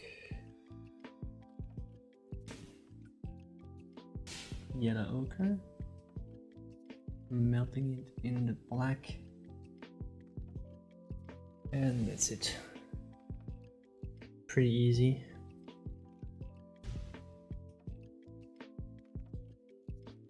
And add shadows.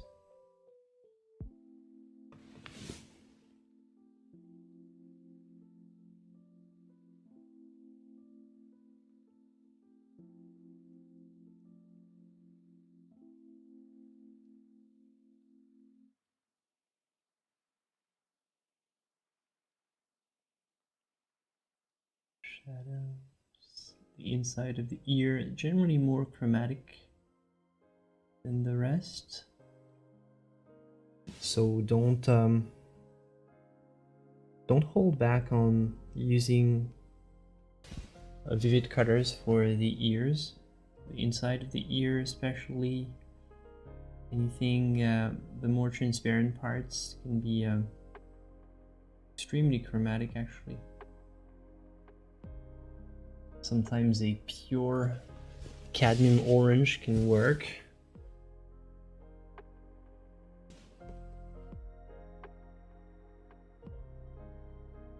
Like here, for example, pure cadmium, pure old red.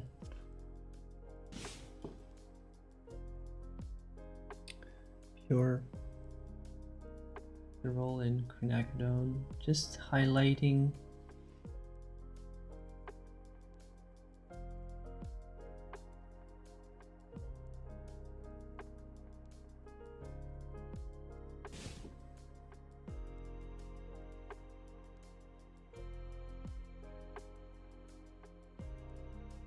Well, if you're not sure about the mythology you're looking for, what I would say is go thematically.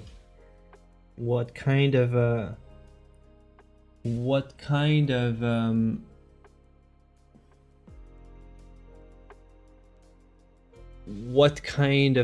vibe are you looking for? Is it like more love, violence, war, treason?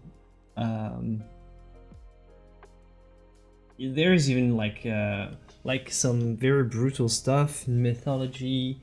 You have some more some themes that are more, you know, almost philosophical in a way.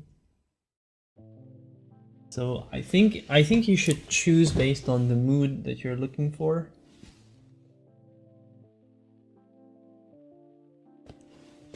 There's also a big part of gods interacting with humans. It's also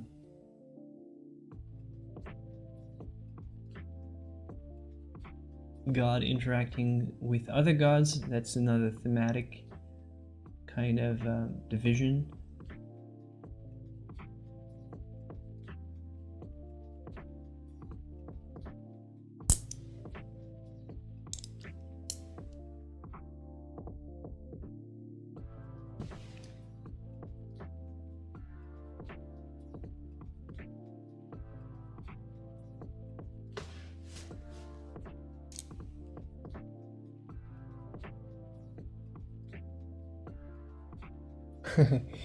Yeah, pretty much. It's always violence and love. It's very. There's a lot of you know, in Greek mythology, especially the gods. There's a lot of you know, R word.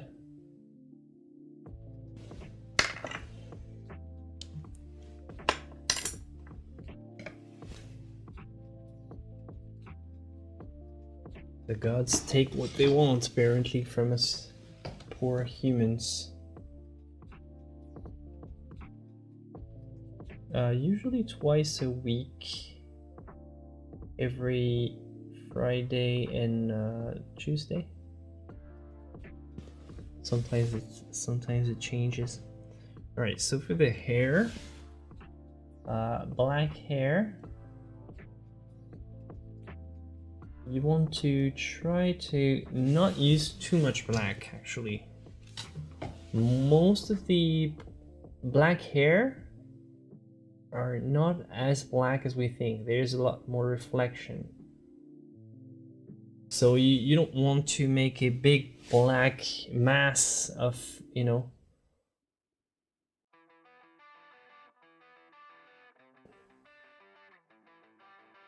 what you want is to add some highlights, some reflections, and some brown.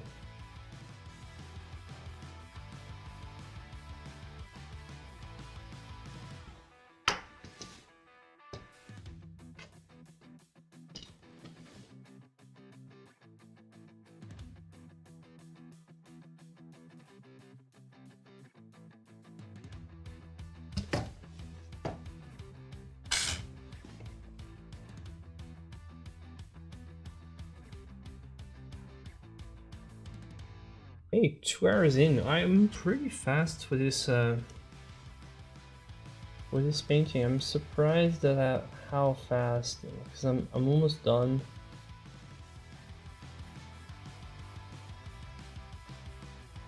So I'm pretty satisfied with.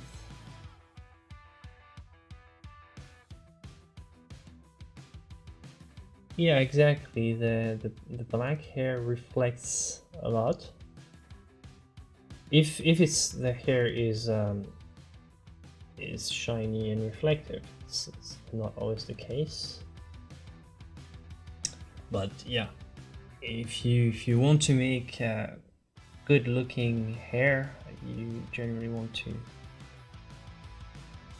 make it feel reflective and shiny.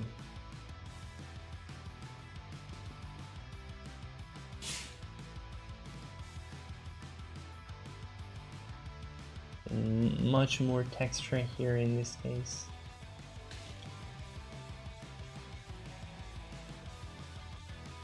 A 24-hour stream. Could be a thing. I did 12-hour at some point.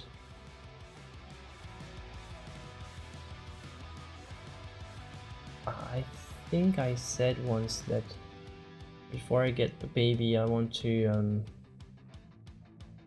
try a challenge like that.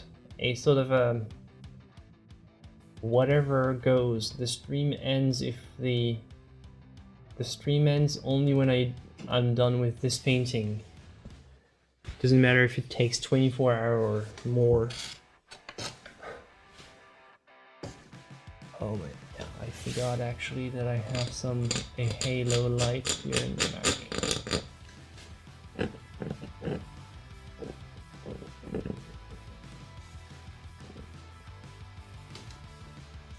Hello, Brazil.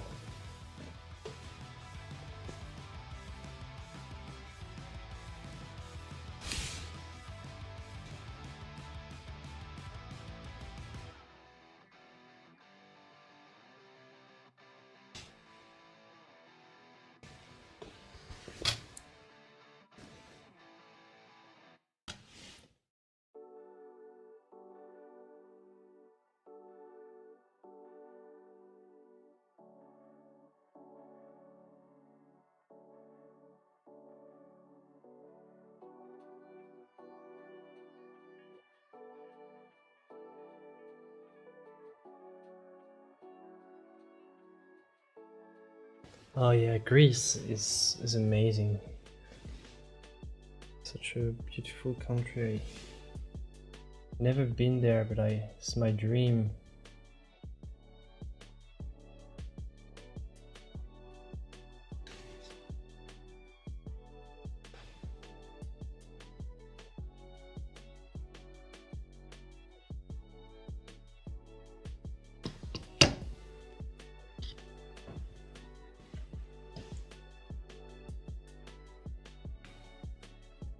Yeah, so many artists from all over the world. It's insane if you think about it.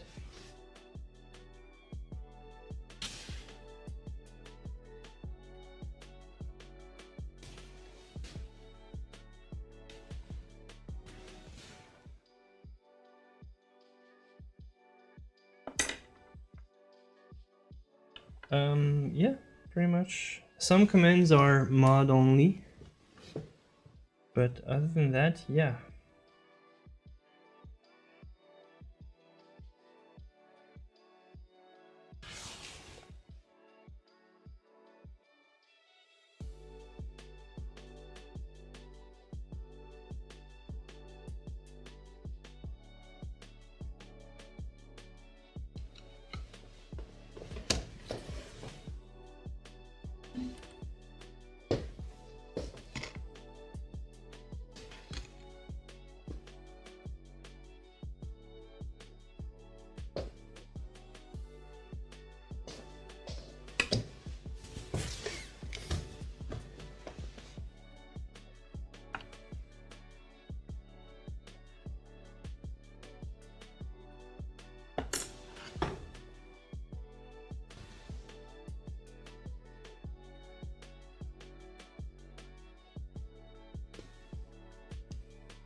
Oh yeah, the chin, yeah, it's always a nightmare. Especially for this kind of angle.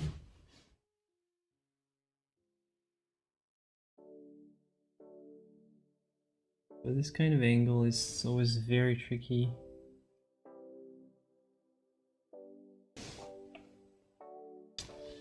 But sometimes you just have to try first and see what it does.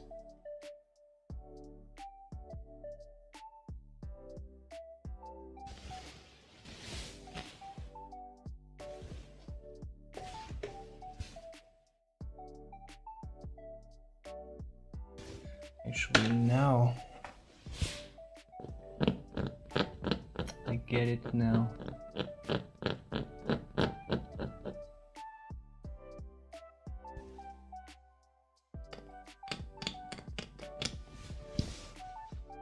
That's what doesn't work.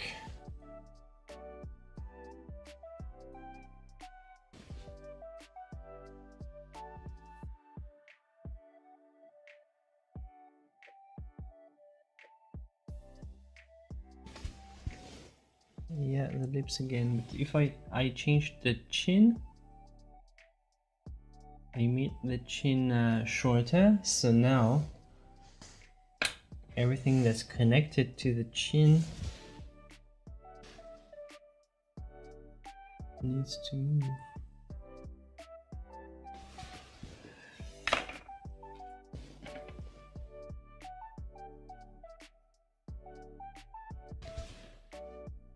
Doing nothing is very hard to do, you never know when you're finished.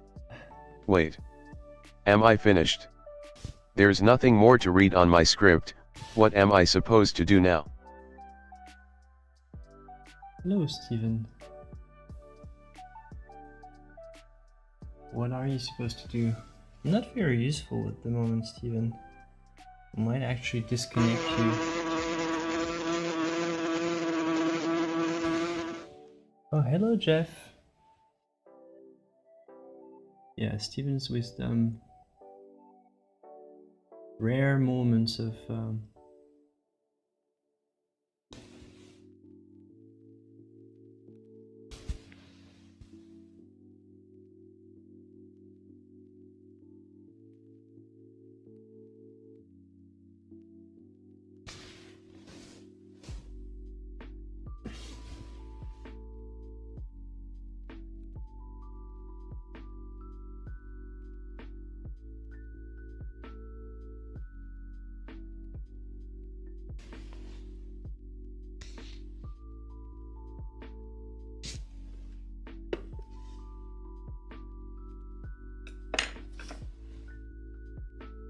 Thank you, Richard.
Looks pretty bad. Let's start over. Well, too bad.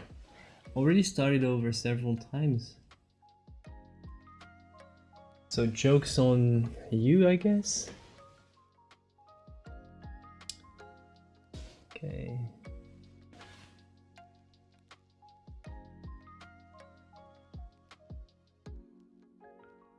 Yeah, pretty much. It was all blue. It was blue. Da da dee da da da.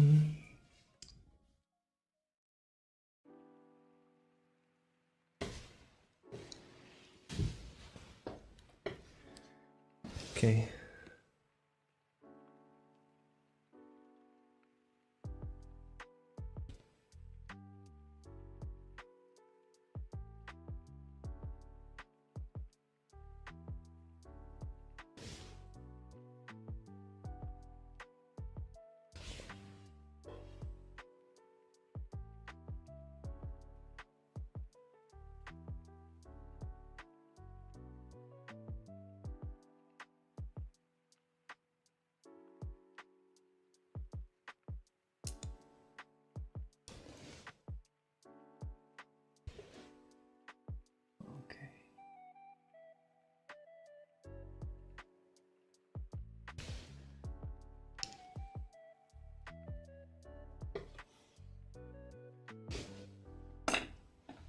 Well, trolls, you have to get used to trolls when you're online.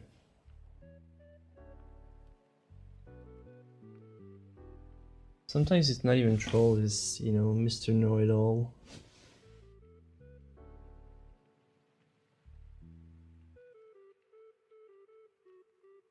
And here, in this case, it was just a troll.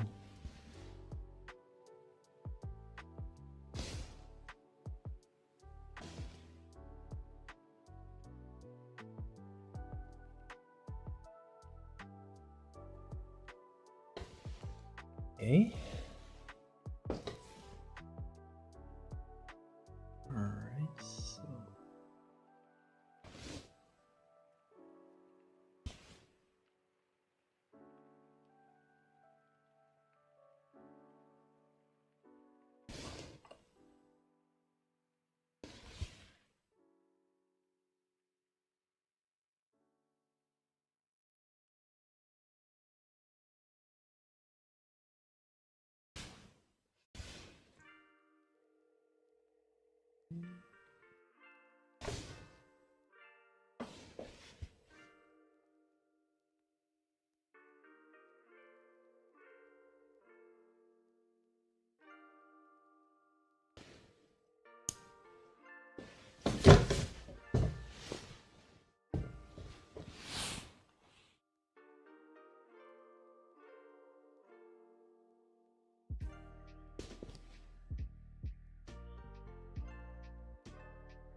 Nah, Cody, you're good. You don't have to say details. Like most of the stuff, I figure it out, so...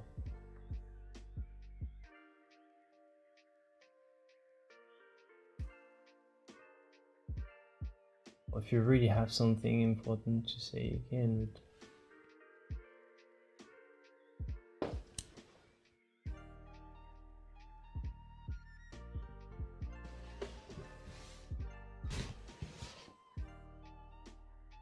Generally, it's when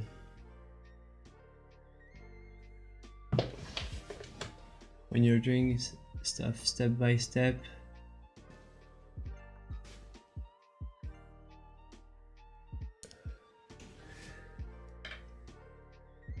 it's kind of sometimes it's just a bit confusing. It's like if people tell me, hey, I noticed this about the, you know, the nose, and you also knew it, but you wanted to do it later, and all of a sudden you can't think about anything else.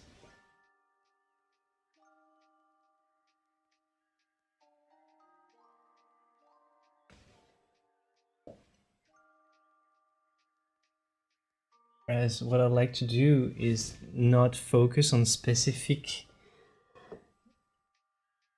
I like to focus on not on specific things, but just you know, fly over the canvas and make tiny changes as I go. This is kind of a more relaxing approach rather than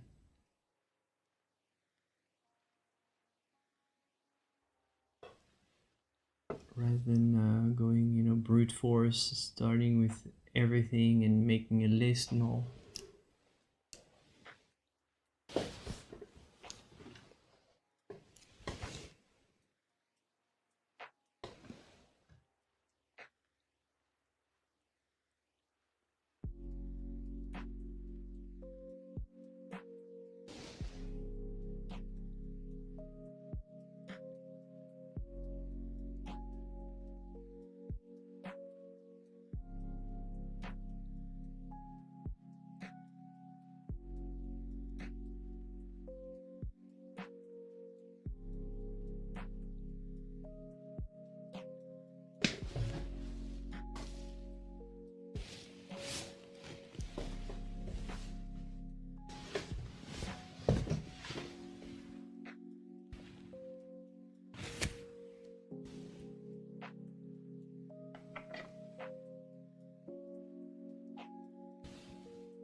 Well, that's what the shape of the jawbone. That's what also makes a character. Like, I can idealize and make the ideal jawbone, but for this character I try to make it feel like individualized features. No. So I wanted to have a face, a shape of a face that doesn't look like anybody else's.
Princess Leia.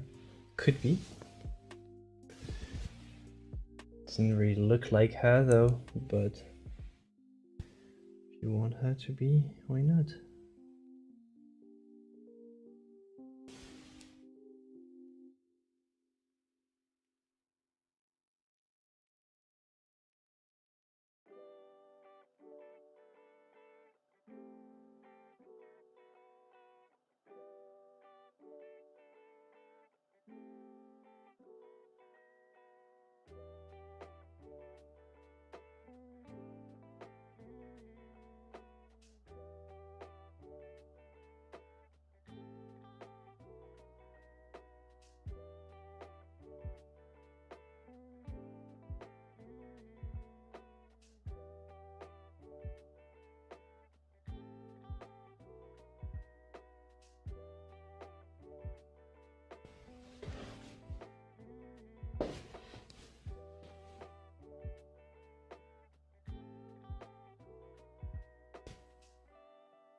Yeah,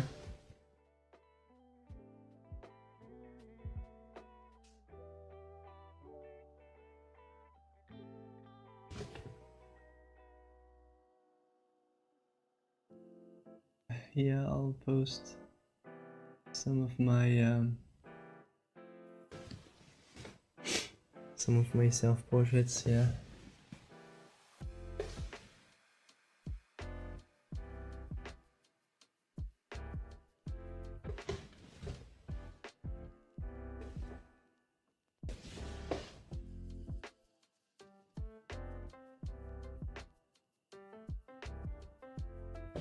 Hi, Aaron.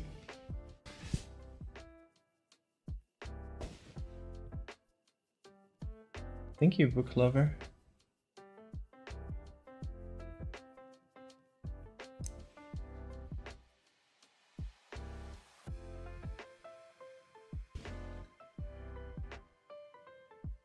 Nah, if you're thinking about another emoji, well, don't.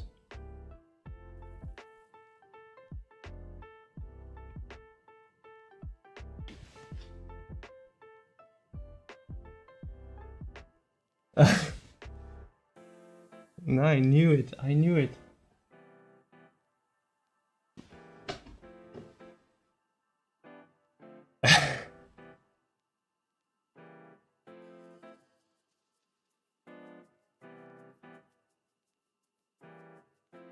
Oh yeah, it is. I did change something. I changed massively the mouth. I've put it a couple millimeters higher. So yeah, I did change.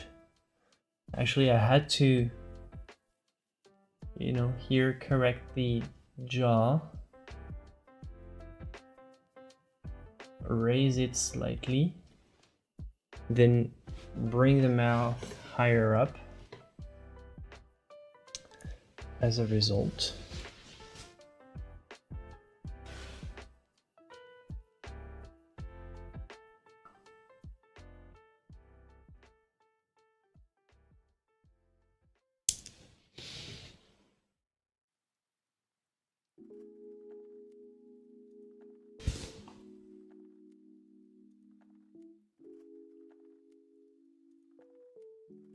Yes, I am using oil paint.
Difference is the quality mostly.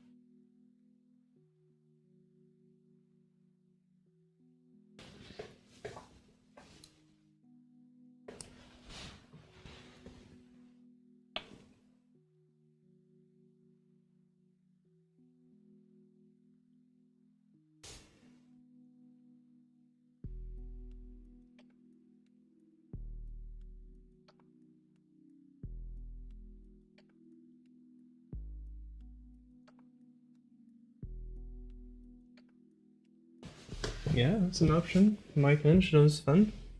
Maybe one day.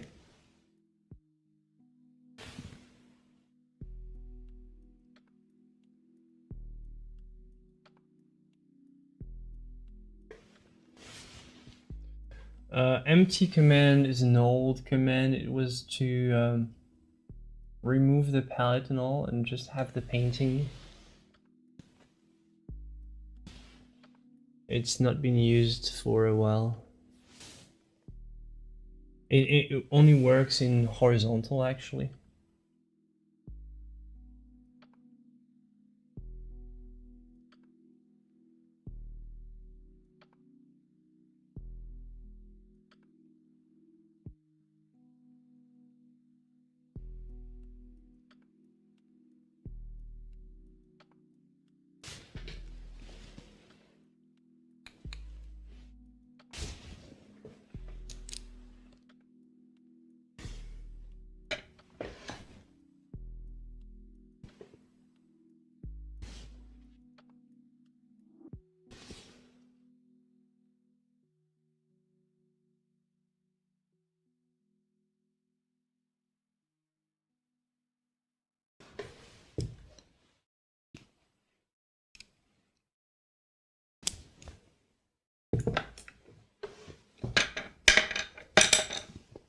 Thank you.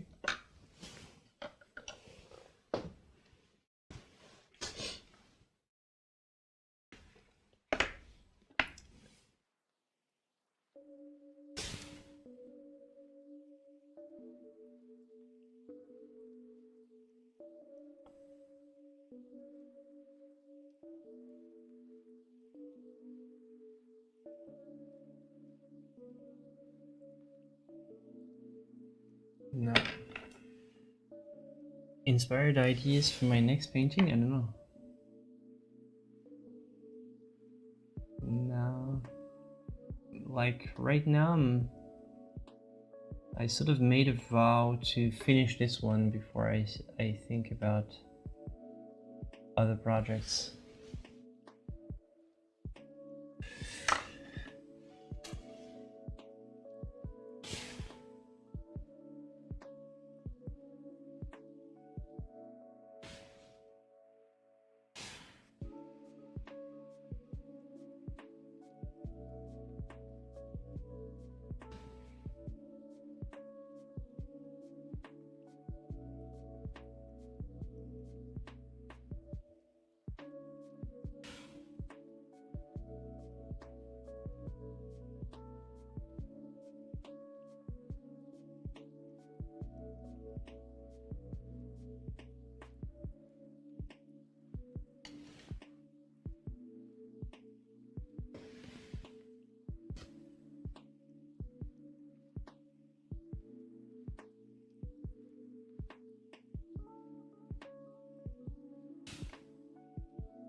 Alright, almost done.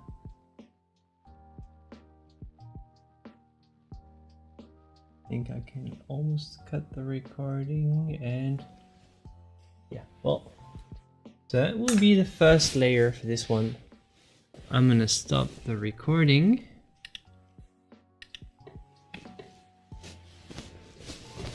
And okay, so you want what kind of poses?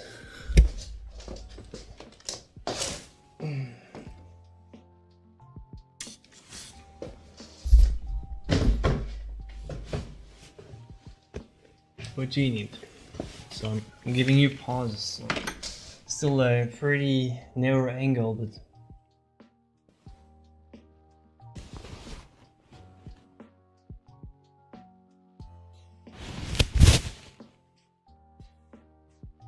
alright, now is the time to take your screenshots. Greek god, like I have the lightning. Imagine the lightning of Zeus.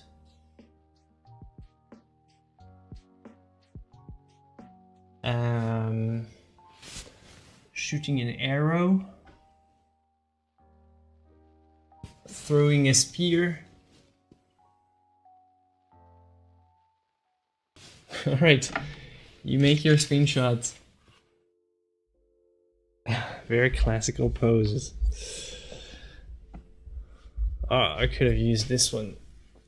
Zoom out. Okay, you want full. Jesus, the silly stuff you make me do. So this would be bow and arrow. This would be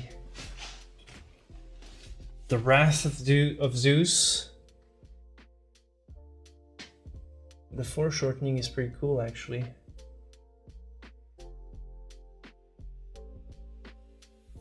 Okay, maybe I should remove this. Just with a spear like that, like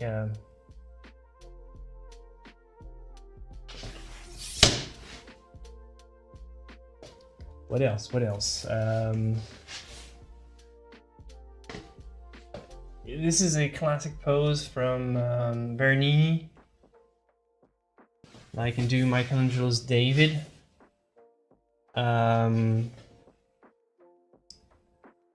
The Laocoon.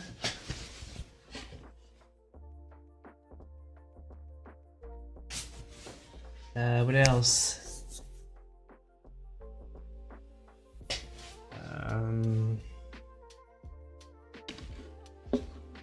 What good pause could I do?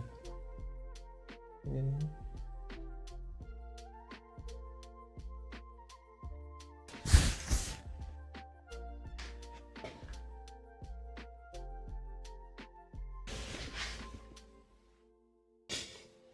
Well, you choose your pause, you rewind, and you make what you want out of this. Draw me like one of your Greek gods. Exactly the spirit. Alright, my friends, this was fun. I hoped you had fun, and but this will be the end of this session. I hope you have a wonderful rest of your Tuesday, and I'll see you for the next one, my friends. As always, joy and inspiration to you, and happy painting your Greek gods. Have fun doing whatever you want with those pauses. I'll see you for the next